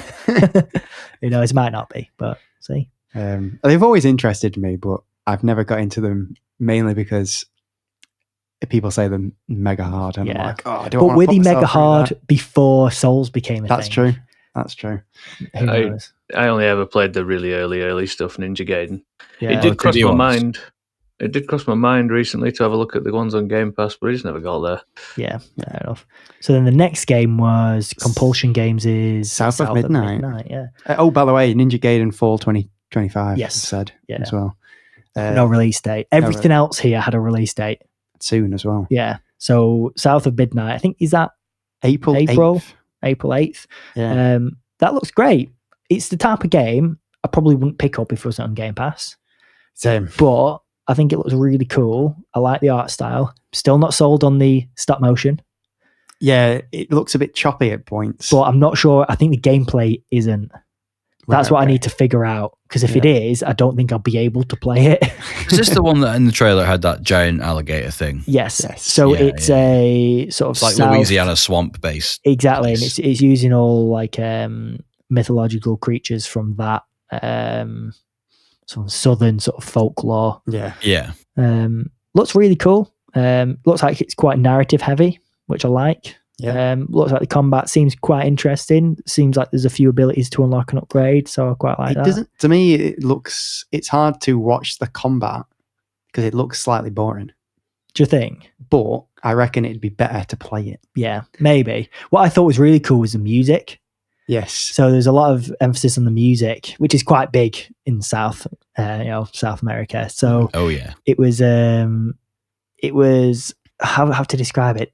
They sort of said that each area has a different composer or a different team, and then when you're in like boss battles, it'll like change as you get in through the boss battle, and it'll like change things up. As like getting to like the second or third phase of bosses. And then it had one, and it was like a guy singing something about like Molly, something like that. The boss was called like Hugging Molly or something like that. Yeah. And he was singing about Molly, and I thought that sounds really cool if you're playing this fight and you've got this cool song in the background. Yeah. It might get annoying, but I thought it sounded Especially if you quite died to it like 6 or 7 times. Yeah. At All first you're I'm singing saying along. is but- the tree out to Astrobot. yeah, it's great at first, but Final boss. So the next game they showed was that Claire. Is it Claire? Claire Obscure, Obscure, Expedition 33. Yes. Exhibition's a different game. It's a big name. I just keep calling it Expedition 33. Would be a much better name. Yeah. Yeah. I think this looks incredible. I'm not turn-based. I'm not a massive JRPG fan. I say that playing Final Fantasy, but I'm not a massive JRPG turn-based fan, but it does look really good. Yeah, like the spectacle of it all looks really cool. Really like the art style and the design of a lot of the characters, because that's what they spent, I think, most of this session focusing on. The different characters you'll meet, and I can't remember what they were called, but they were like gods or like fallen gods or something like that. Yeah, one of them was like a troll that could and he came into your party. He could become enemies. Yes, he like takes big over creatures them. And stuff like that. But it showed them off, but they also looked quite funny. I thought I wasn't expecting quite that good because it looks so dark from the other trailers. Serious, and when they were talking about it, the developers, they were like, they basically did a pivot at one point. They were like, but it's not all dark. Yeah. Because we just kept going on about how like dark the world was. Yeah, everyone. It's not all dark, but then it kind of got flipped on its head, and then it kind of turned into like there is funny moments, and you get this big balloon man thing as like a traversal option, which is going. Ooh. Yeah, but which looked a bit annoying. I'm not going to lie. But I thought the overworld looked interesting. It was an art style that I'd not really seen before. It almost looked like you were traversing a map, as in like a pause screen map, but in 3D. Yeah, you were kind of moving around. It looked quite interesting. Cool. It's kind of harkening back to the like Final Fantasy open original ones. Yeah, like the overworlds. Yeah, but I'm looking forward to this. It's their first. I want to play game. a demo. It's their first game. You don't need to play a demo. It's coming to Game Pass. Very true. Very true. May? No, that's also April 24th. Wow, so 2 games in April. Yeah. Which is pretty mad. I will also want to preface that every game I spoke about so far, other than South of Midnight, is also coming to PlayStation. Well, the whole all day showcase is day one PlayStation as well. Obviously not PlayStation Plus, but everything's coming to PlayStation other than South of Midnight. Yes.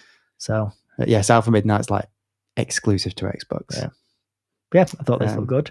And the final game was Doom Dark Ages. Yeah. Also PlayStation. Also PlayStation. That's That's coming May 15th. Which So again that's is quite so soon. all of these games are first half of the year. Yes. And I think they've done really well doing this showcase to basically prop that up. Because initially I was thinking first half of the year is not looking Feels so like they've busy. just kicked PlayStation while they're down. Yeah, other than February. But then this has come around and gone, actually, you want to play games first half of the year. Do you think they've been We like, got you back. GTA is probably going to come out in the second half. Let's just get everything out beforehand. Maybe. Yeah, maybe. Maybe. But I thought Genuinely, yeah. Doom looked really cool. It sounded ace. Yes. Like just a thumping guitars. I think the subtitles just kept saying like chugging guitar riff. That's what I want. I was hoping for chugging loot riffs. Dark it Ages sounds after all. ace.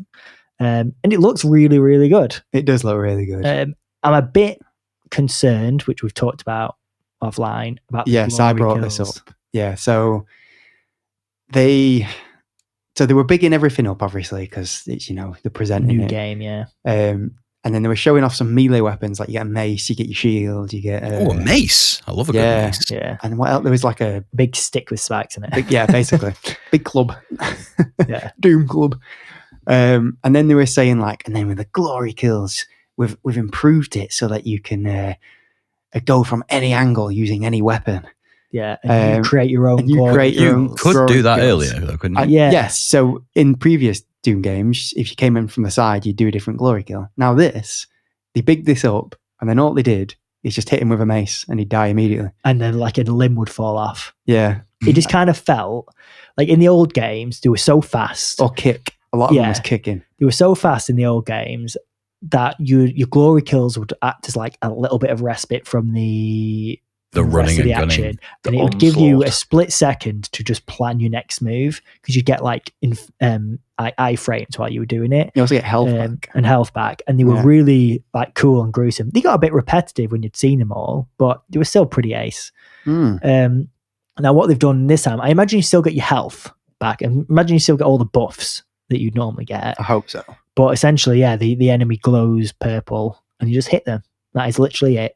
Yeah, you just no iframes, no punch animation. Him, kick him, mace him. It's just the arms all fly off. I just want to pull the eyeballs out, man. Yeah, it feels like a big step back. Even Maybe though on larger enemies they will. It showed loads. Maybe That's bosses. coming from Mr. Platformer Mario guy. I just want to pull the arms out and the eyes out, and I think on the bosses you probably will, bosses. But yeah, it just seems like a bit of a disappointing step back. And You just want to make the sound where you're punching a plate of spaghetti and meatballs. And yeah, that's what it sounds like. Yeah, yeah. They've said that in this game you're going to be more like a tank. In the other games you were playing like a describe it? Like a fighter jet, and then this one you're more of a tank. So they've made it slower. So maybe you don't need the respite from the action. But it looks like that they've kind of said we kind of wanted to bring it a bit more back to original Doom, where you could strafe and shoot. Yeah. And could you not do that? Brute force and ignorance. You could, but it wasn't as good. It was more like jumping around and dashing. Yeah. But I like that. I liked Eternal more than 2016, So did but I know that's not the popular opinion. See, I preferred 2016. Doom Eternal was You've ruined that now. That was the next section, isn't it? Unpopular opinion. Oh, spoilers. But I thought it looked good. There's a cool point where you can take over a giant Doom mech. Finally, They've said there's a few missions of a big Doom mech, and then there's a few missions of Doom Dragon. Yes. Where you fly in a dragon, which is quite cool. So I'm looking forward to it. Again, Game Pass, May. I think I've just gone from very, very excited, extremely excited, to being the most anticipated game, to being it just coming down a level with the glory kills. More people I've seen saying, it's game of the year. I'm like, oh, okay. Yeah, a lot of more people. I'd say that's more apprehensive than excited now. But that comes out in May, doesn't it? We've already said that. May 15th. May 15th, yeah. And again, zero investment needed. Exactly. It's going to be on Game Pass. I kind of want it on PS5. Not gonna lie. But it was a really good showcase. Upgrade. Yeah. Really good showcase. It was. Some props to Xbox for that. Yeah. Loads of games coming. I know. So with loads of games coming. Yes. With the news out of the way, Ben. Take us away. There's the notebook. Do the tune. Oh, do I have to? Joe, insert tune. Games coming. So, first on my list is Kingdom Come Deliverance. Yeah. Yes. Which I think is a really two. weird I forgot name. the two off the end. So the first Yes. one was Kingdom Come, Deliverance. So you kind of expect the next one to be Kingdom Come, something else. But it's not. why would you Kingdom do Come, Deliverance 2. So, medieval action RPG. A lot of hands-on Apparently- on this has been really, really positive. Yeah, I've seen a lot of videos. About Bigger, better than the first one is just everybody's saying. Yeah. That's it. I believe it's a very abrasive game now. So if you like the first one, you'll like this one. If you didn't, you Yeah, won't. it's not Skyrim. Yeah. It's brutal. Yeah. apparently. Like yeah, the combat's really hard. Yeah, Yeah. you can break your legs and it's Um, everything's Early supposed to be early proper. firearms as well in this one. Yeah. I've heard that. Muskets. Everything's supposed Turret to be rifles. You're supposed to really consider every move you make. Yeah. So Every breath you take, Yeah. they're watching you. Sorry. 4th Feb, PC, PS5, X and S. Lost Records, Bloom and Rage. Random narrative adventure. And what made me laugh was the description that I heard from somebody. Heard it was a melodramatic emo crap. That's why I brought it up, because it Melodramatic made me emo laugh. I think That- I've seen this. that sounds Yeah. like my jam. It does sound like something you would like, Brad. It's made by the Life is Strange people, isn't it? Yeah, Life is Strange people. Okay. You're in a punk band of some kind, and Oh, is some this the one where they incident were happens. floating in Summer Games Fest? Like they had flying powers or something like that? No, I know the one A you're different thinking one. of, but I think that's a different one. Oh, Yeah. Kind of, it looks a bit like Lost Boys esque or something like that. There's 4 of them. They go through an incident. That A might be child in a right, sewer, maybe. Who knows? I don't know. might be It looks right. very dramatic. Yeah. If there's clowns in a sewer, then you know where they drifted Yes. off, don't you? It's set in Maine. I think I've just PC realised where you got that information from. Is it Game Ranks? Yes. I watched the same video. It just made me laugh. Shout I out had to to Game put Shout it in. out to Game Shout out to Game Ranks. PC, PS5, X and S, 14th of Feb. Midnight Murder Club. Yes. First person. Oh, this looks shooter. interesting. Yeah, I thought it was interesting. This was shown at a Uh, recent showcase, weren't it? I think recently, PlayStation. before was Gamescom. it? Was it Gamescom? No, I think it was Game Awards. Game Awards. Yeah. Game Awards. Yeah. First person shooter. You have a flashlight and a revolver. Sort of stealth shooter. That's kind of been thrown about a bit. Yeah, I think it's like a Figure out who done multiplayer. it.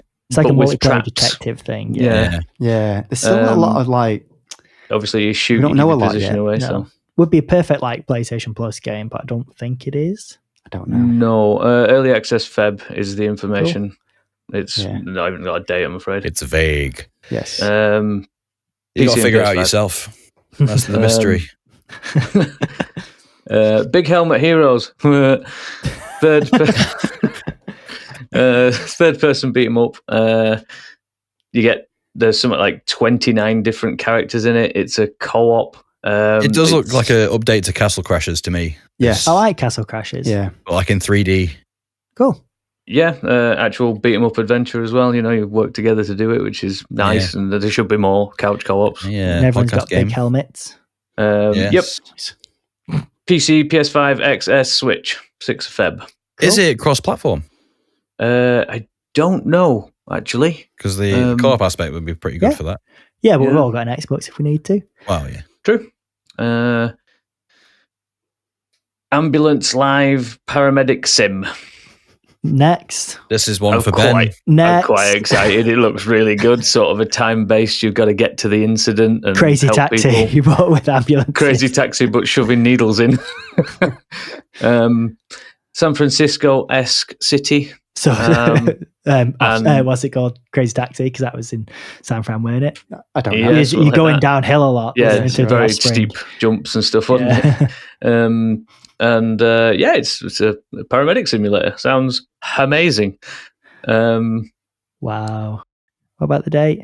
6th of Feb, PC, PS5, X and S. Cool. Okay. Next one, Tomb Raider. 4, Tomb 5. Raider 4, 5, and 6 remaster. Apparently the others did okay. They look good. Yeah. You don't realize how bad they are till you click back to how it used to look. 4, 5, and 6 are like the ones that at the time people didn't like, but now have become like the cult classics. the guilty Yeah, pleasures for a lot of people. Yeah. Well, But I actually never played any of them. The bigger part to this was in remastering them, they've put in, I'd say, lost footage. It's not lost footage, but bits that were cut from the original game probably to fit it on a disc. Yeah. But it kind of changes the story a little bit, but That's nobody cool. really plays it for the story of Tomb Raider. It's about... They play it for the polygonal boobies. Yes, guns and boobs. That's where we play it. 14th of Feb, PS4, 5, X, S1, PC, and Switch. Could have said everywhere. Didn't. Yeah. Going to turn my page. Wow. Civilization 7. Oh, Is that yeah. this month? Yeah, it is. Oh, okay. Yeah. Cool. People who play it know what it is. Jeez, there's been 7 I think everyone knows what Civilization is. All 7 players. Yeah. Apparently, the bigger thing is sort of more on expedition on this one, and you could just mix it up a bit. Choose your own leader for your Chinese army. It could be Abe Lincoln, for instance, or it could be Okay. it's a random. It's more mixed up. Cool. Yes. 11th of Feb, PC, PS, and X and S. Nice. You love Avowed. Avowed, yes. Way. You sounded enthralled. I'm thrilled to be alive. I'm excited for Avowed. Out of everything in Feb, for me, Avowed's probably the most. I think I'm really going to excited try and for. get to that. I need to finish Final Fantasy first, but I'm looking forward to it. It's also not open world, I read this morning. Isn't it like smaller open worlds? Well, you just said the dev has said that it's not open world, which is a bonus for whatever reasons. I didn't read the whole article, but okay. but yeah, maybe a little hub worlds. But To be fair, it's kind of like that in yeah, Outer Worlds. There was hub worlds. yeah, like small little zones, which Yeah. I do like. It is basically what Obsidian are good at, this, isn't it? Basically, so that's Yeah. one of the things that people are excited for. Obsidian Skyrim. Yep, yeah, that's what I've literally got written down here, but I didn't say it out loud. 18th Feb, Xbox, PC. And probably PlayStation later. The next one I'm quite excited about, and only because of the last backlog game. Like a Dragon, Pirate Yakuza in Hawaii is a lot of words. Yes. It looks crazy. That's the brawler type, so not the. So it's original game type, isn't it? It's Yeah, not the turn-based. But it's still having our played- main guy. No. No, it's not. No, it's the original guy. No. Can't remember his name. It's not even the original guy. It's a spin-off. He's a spin-off character, yeah. Is he? Oh, So right. wasn't he a villain or something, this guy? Yeah, I think originally Yeah. he was a villain or something, but then Yeah. he got more... I don't know the games that well, but I think he's got more ridiculous, and then he's lost his memories or something in this one. I don't know. Having played Like a Dragon, that is the reason I'm excited for this game now, because I see how silly the world is, and the trailer makes so much more sense having seen seen what the game does. Yeah. Like I said, spin-off looks amazing. What Skull and Bones should have been is what I put. Yes. Apparently the ship fighting is just out of this world in comparison to what's been released recently. At least you can board other people's shit. Yeah. God.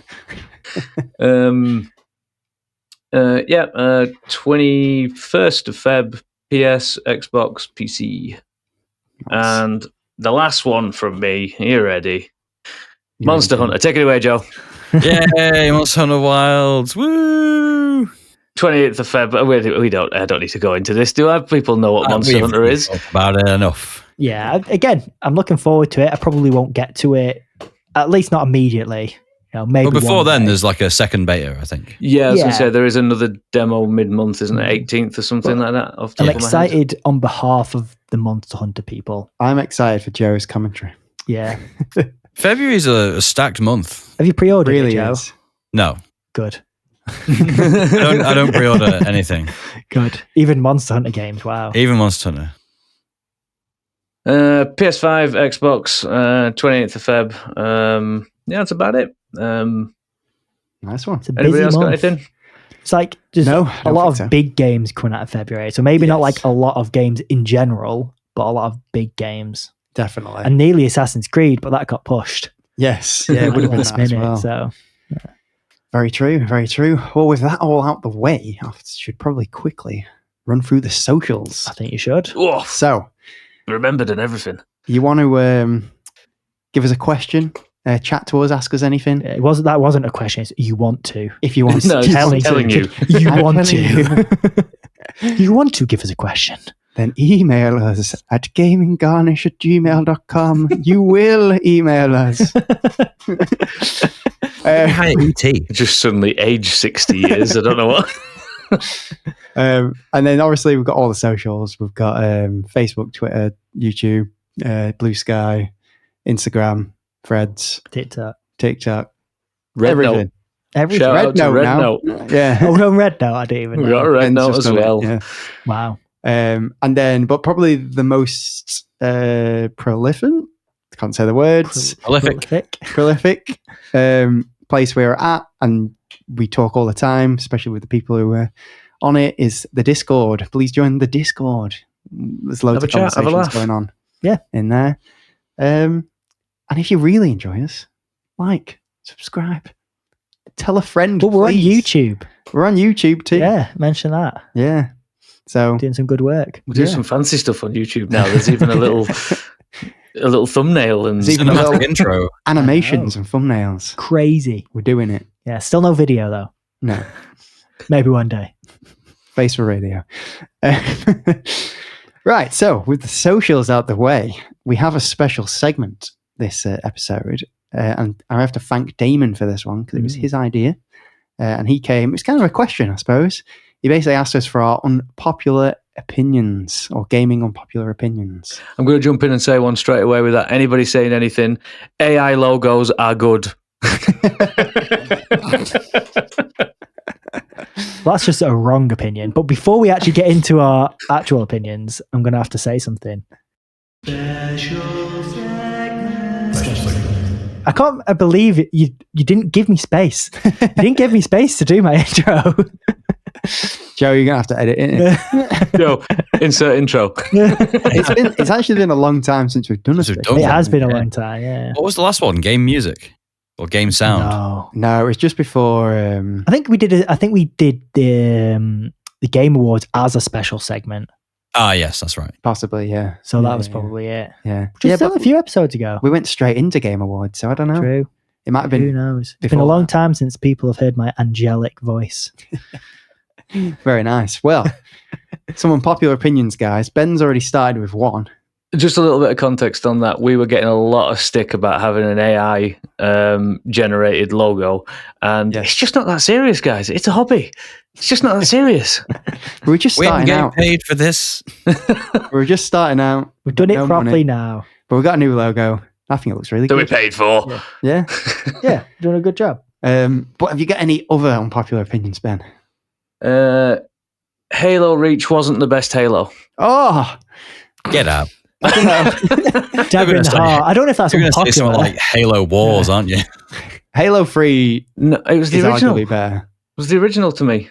Halo I was 1. there for the original. Yeah. We were all there for the original. Yeah, but you guys are rubbish and young and toddlers and I whatnot. think it's probably an unpopular opinion to say the first one's the best one. The story was what made Halo. Yeah.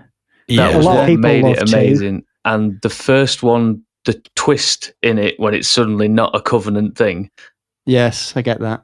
that's why Halo was the best one for me. It did put it on That's the my map. unpopular opinion. I'll die on this hill. I mean, it clearly did well enough to get Yeah. all the sequels. So I get it. I get the love. I get the love. It's also a dig at Damon. We've all got a few, I think. So I'll just Yeah. keep going around. So, Joe, you have any unpopular opinions? Games are too long.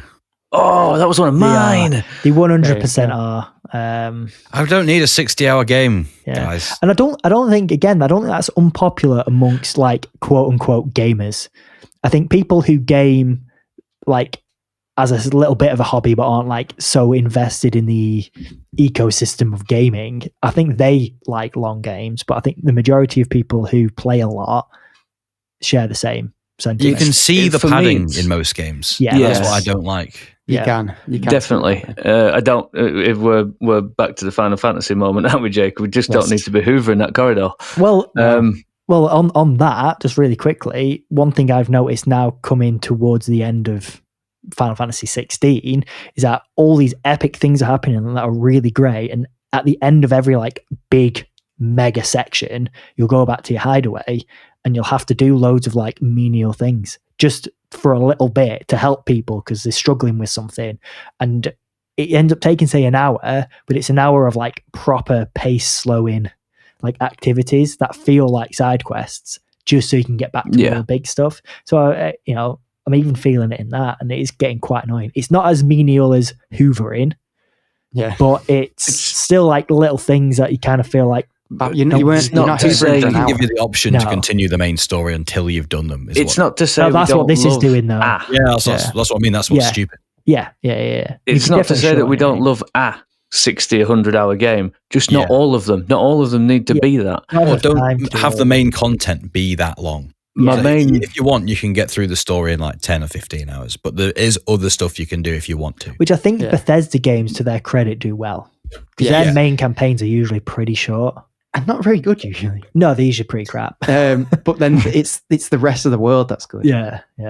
My main comparison was at the time Game of Thrones. I think one of the reasons Game of Thrones was so good was it was 10 episodes a season and it wasn't full of filler, where everything was 24 episodes at the time. Very true. Game of Thrones just smashed you in the face in 10 episodes and that was it. Yeah. Well, our time, I feel like this is just as a society now. Time is very precious now. And we have so much that we can do with our time or need to do to survive anyway. We can't play like back-to-back 60-hour games. And that's why I hate it when people are like, it gets good after 20 hours. Yeah. Then it's kind of like, really? Now, I mean, we said the same thing about Yakuza when we played it. Yeah. It gets good after 10 hours. And it did. And to be fair, Yakuza's very guilty of this whole thing. Yeah. Because I've been carrying on playing it and I'm enjoying it, but so have I. It's so daunting that it's... You're only 10% of the way in. Yeah. I'm on chapter 7 now, and there's 15, and I'm like 20 hours in. I'm almost dreading it because I'm like, it's so long. I feel like I can only fit in so many long games. Yeah. I think that was popular opinion. Among us three, yes. I think reading through mine, a lot of them are probably also popular opinions. But so go on, Brad. So my first one, Xbox 360 era was the best era in gaming. Oh. Okay, I can get on board with that. I don't know about that. I don't know. Because I think that's some rose-tinted glasses you've got there. No, I can see it actually, Brad. I never thought I'd agree with you, but I can see it. I think there's more rose-tinted glasses for your PS2 and prior consoles. I think then you go back to them and they're pretty unplayable, whereas 360 generations, they're a lot more playable. They might just be a bit ugly. Everything was way more easier access to play with a friend, jump in a party, fight things. It was the biggest generation for making social. Online, social more commonplace. It was obviously big on PC at the time, but it made it more commonplace in consoles. And then you got a lot of narrative got pushed a lot heavier in games. I think then there was still narrative heavy games earlier, but I feel like a lot of the big, knockout ones started to come around the 360 era. I feel like it had more to do with where we were in life, age and society, and maybe. But I stand by it. If the games that are coming out now came out, and we were like 10 to 16 years old, we'd say this was the best generation. I know, but you can say the same with music. You can say the same with all sorts. I think no one will say our adolescence. Yeah, I don't think anyone would say like PS4 onwards. Any of those have been the best generations. I don't know. I feel like the last generation was really good. It was really good, but for me, it was an improvement in a sense on what the 360 era started.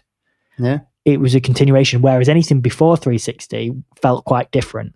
So like the PS2 era, I think I had more PS2 games than any other console. They did a lot of different stuff, but there was also a lot of a lot of like licensed games, and there was still in the 360 era, but you got away from it a bit more. I feel like the PS2 era there was quite a lot of tat. PS1 era, you go back to it, it was a notable jump. You'd go, oh wow, look how that looks. You go too far back and they're not very playable anymore. So like you go back to people who grew up with like GoldenEye, for example, best shooter ever made. It's not. Well, obviously not. Yeah, it's not. But people back then obviously thought it was, so they'll go back with rose tinted glasses thinking it is. Went back to play it, go back to play it now, and I think would pretty happily admit it plays awfully. But I don't think you go back to play most 360. It doesn't, because nobody beats me.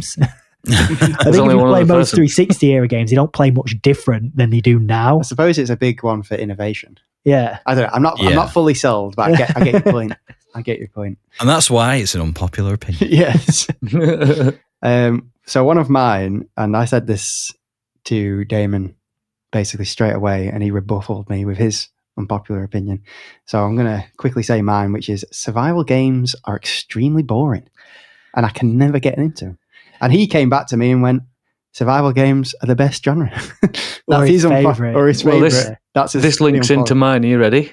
Yeah. Go on. Every game is a simulator. So this links to me here because I like simulators and survivor games. So you're saying But when you every think game- about it, every game is a simulator. Well, you're simulating someone else's. Doom is a life. simulator. It's very unlikely to Yeah. happen.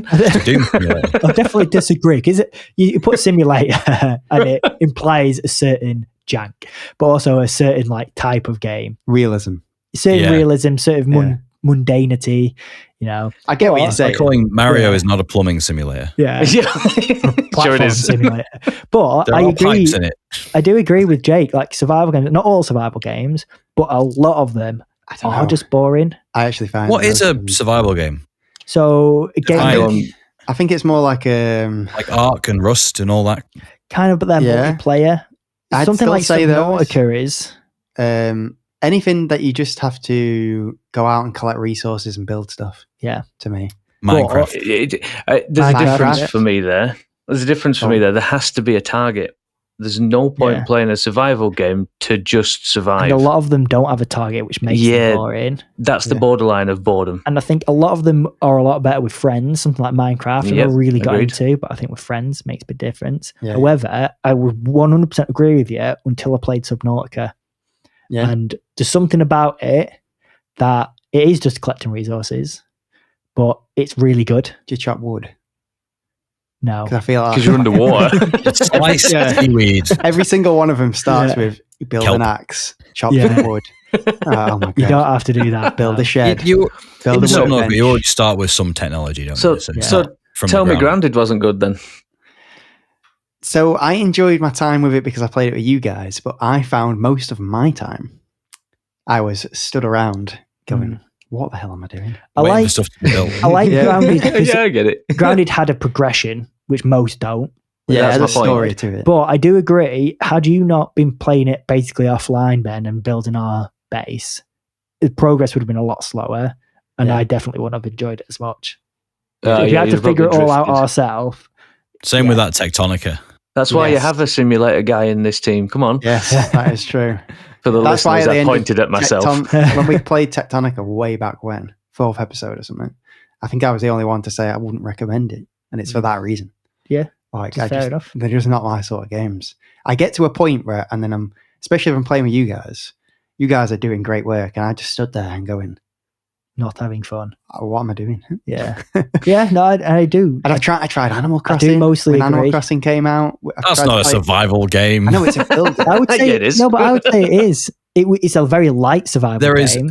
no risk in that No, game. but there at isn't all. always. It's a It's like a simulator. builder. It's a Yeah. builder. Yeah, It town just means builder. like anything, town builders where something where you're farming Chill game. resources to do something. Yeah, but I wouldn't call unpopular Stardew opinion- Valley a survival game either. unpopular opinion, cozy games aren't always that cozy. Sometimes they are more stressful than they are cozy. Yeah, no, I can get you there. So we asked this in the Discord. I think Simon said something Yeah. similar.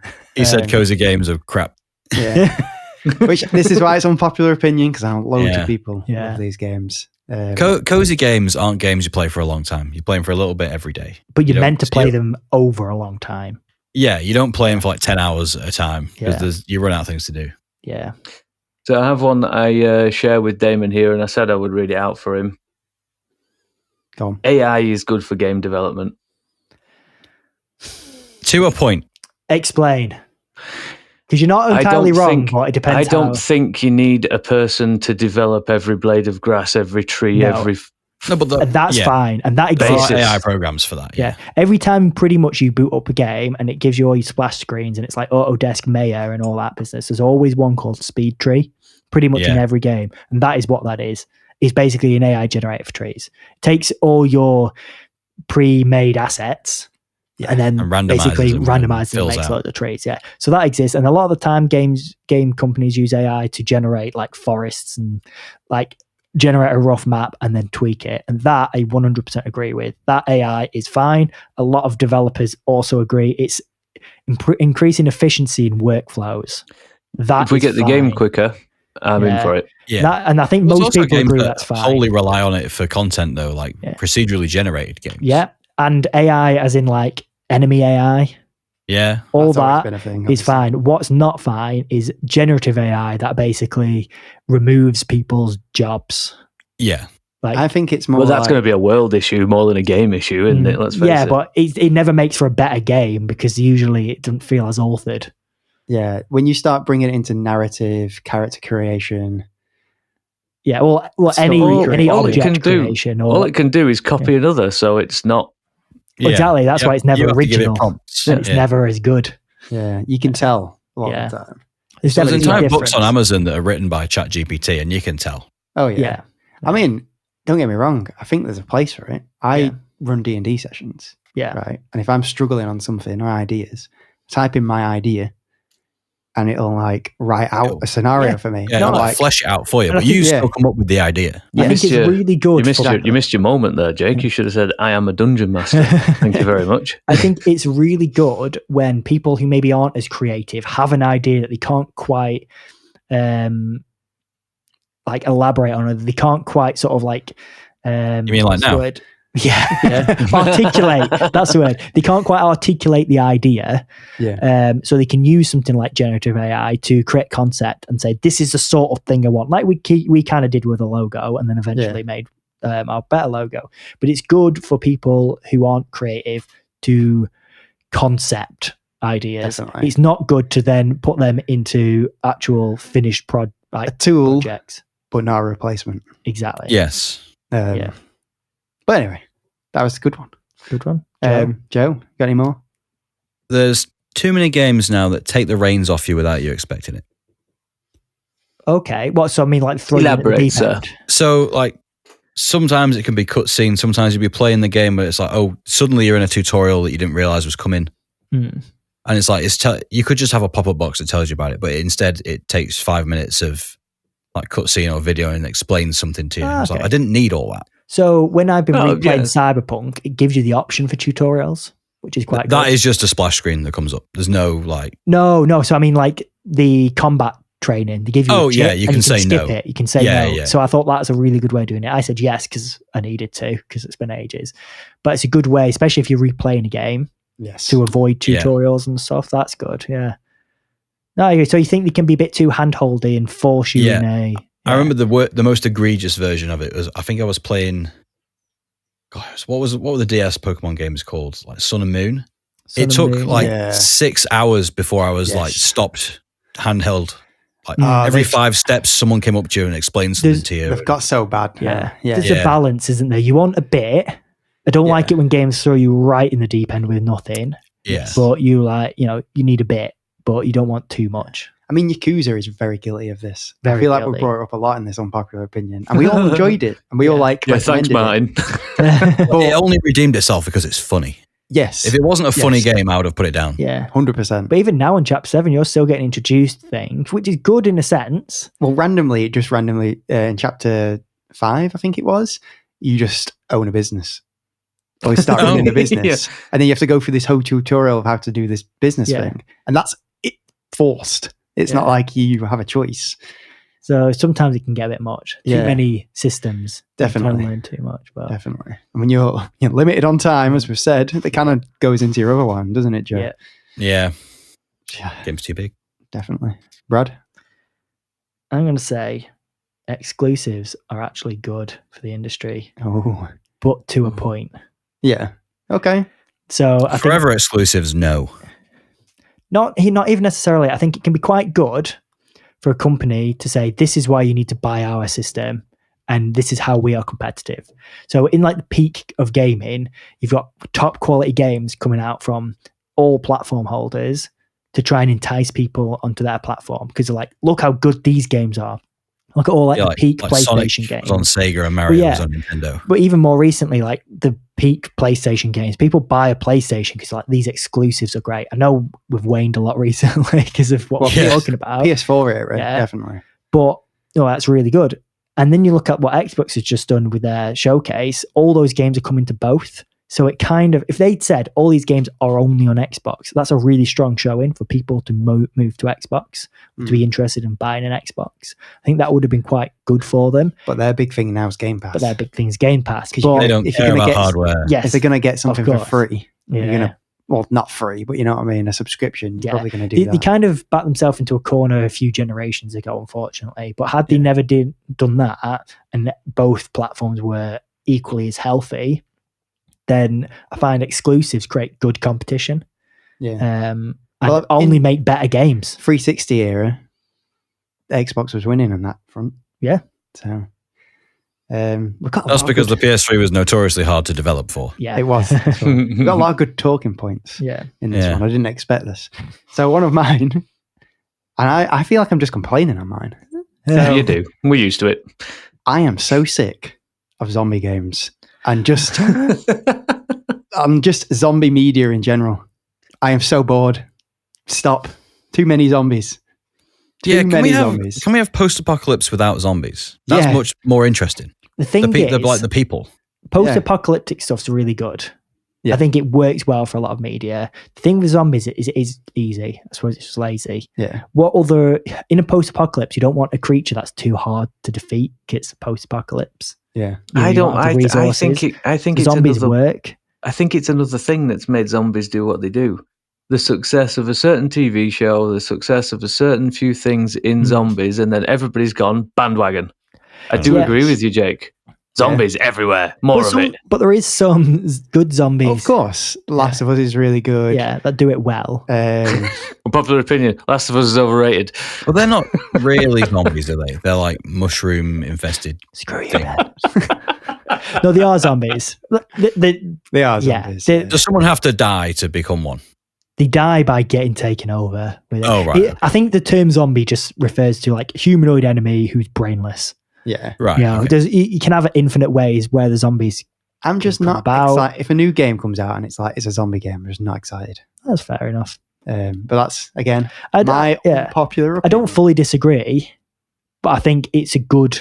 I won't write off every game because it's a zombie, but I wouldn't buy a game just because it's a zombie game. Give me like a robot or an alien apocalypse. Yeah, but then how do you beat that enemy? You find out how to beat it in the game. Like that's part of the story. I mean, maybe it's more where you can't beat it. That's coming from Monster Hunter guy, isn't it? So of course we got to work out how to kill this thing. Well, I mean, Helldivers kind of does it with the robots, but you're more pushing them back than them taking over. Terminator. It might be Terminator things. There is a game. I think it's like a co-op online game where it is a robot apocalypse. It's like set in like Scandinavia or something like that. Okay. It's 3-player online co-op, and you've got to go from like building to building, like looting and stuff. I don't know if it's classed as a survivor or a looter shooter. I don't know. But there's like massive, like 3-legged or 2-legged mechs that are like hunting humanity down, and there's small like robo dogs. I think I know what you mean. Quite recent. Yeah. It really reminded me of that episode of Black Mirror with the robo dogs. Yes, Apocalypse. I can't remember what it's called, but I know the one you mean. Yeah, and that looks really interesting as a concept, but there's just not enough of it. It's also meant to be really hard. Yeah. Yeah, cool. Has anyone got any more? Maps are too big and there's not enough stuff to do. Yeah. And if there is loads of stuff to do, it's just copy pasted. Denser maps are always better than big maps. 100%. Yeah. 100%. You'll find that out with Cyberpunk, Brad. Well, I have already played a big map.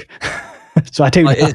It's about the same size like White Orchard. Yeah, it is only small. Well, I kind of... but it works for Cyberpunk, whereas it wouldn't work for Witcher.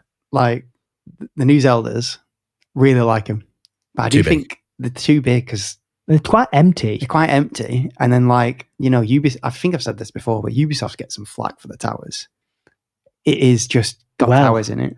One of mine. People cut Nintendo too much slack. Oh, I do see it. And part of that is the Zelda thing, because I think a lot of what Zelda does and people like compliment them for, I do find that is in a Ubisoft game and people slag them off for. It's there's a lot of other stuff that's good, I get, in the new Zelda games, but a lot of it is just pretty generic. And then you've got all the remakes, which people, slag off PlayStation 4 or anyone else for.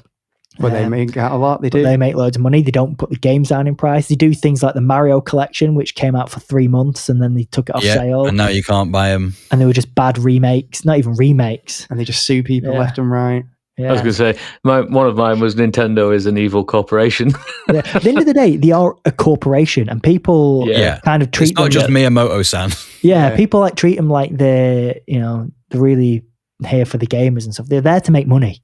Yeah. Granted, they might be a bit more, maybe nice about it on the face of things. They're a little bit more consumer friendly. Slightly. I don't think they're more consumer friendly. I think it's because they sell the games for £70. I was going to say, is it because they're the kids though? That's why it's overlooked. Yeah. I think it's the same, and I heard it recently. I think it was on the What Culture Gaming podcast. Yeah. And the Nintendo adults are the same as Disney adults.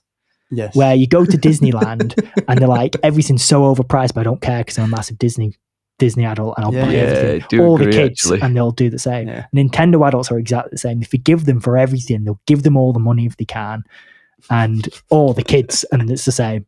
So I definitely get it. They just, I don't know what it is, but people feel like they're not as greedy as the others, but I do think like they are for some of the things they do. But anyway, it's probably because they're not as predatory.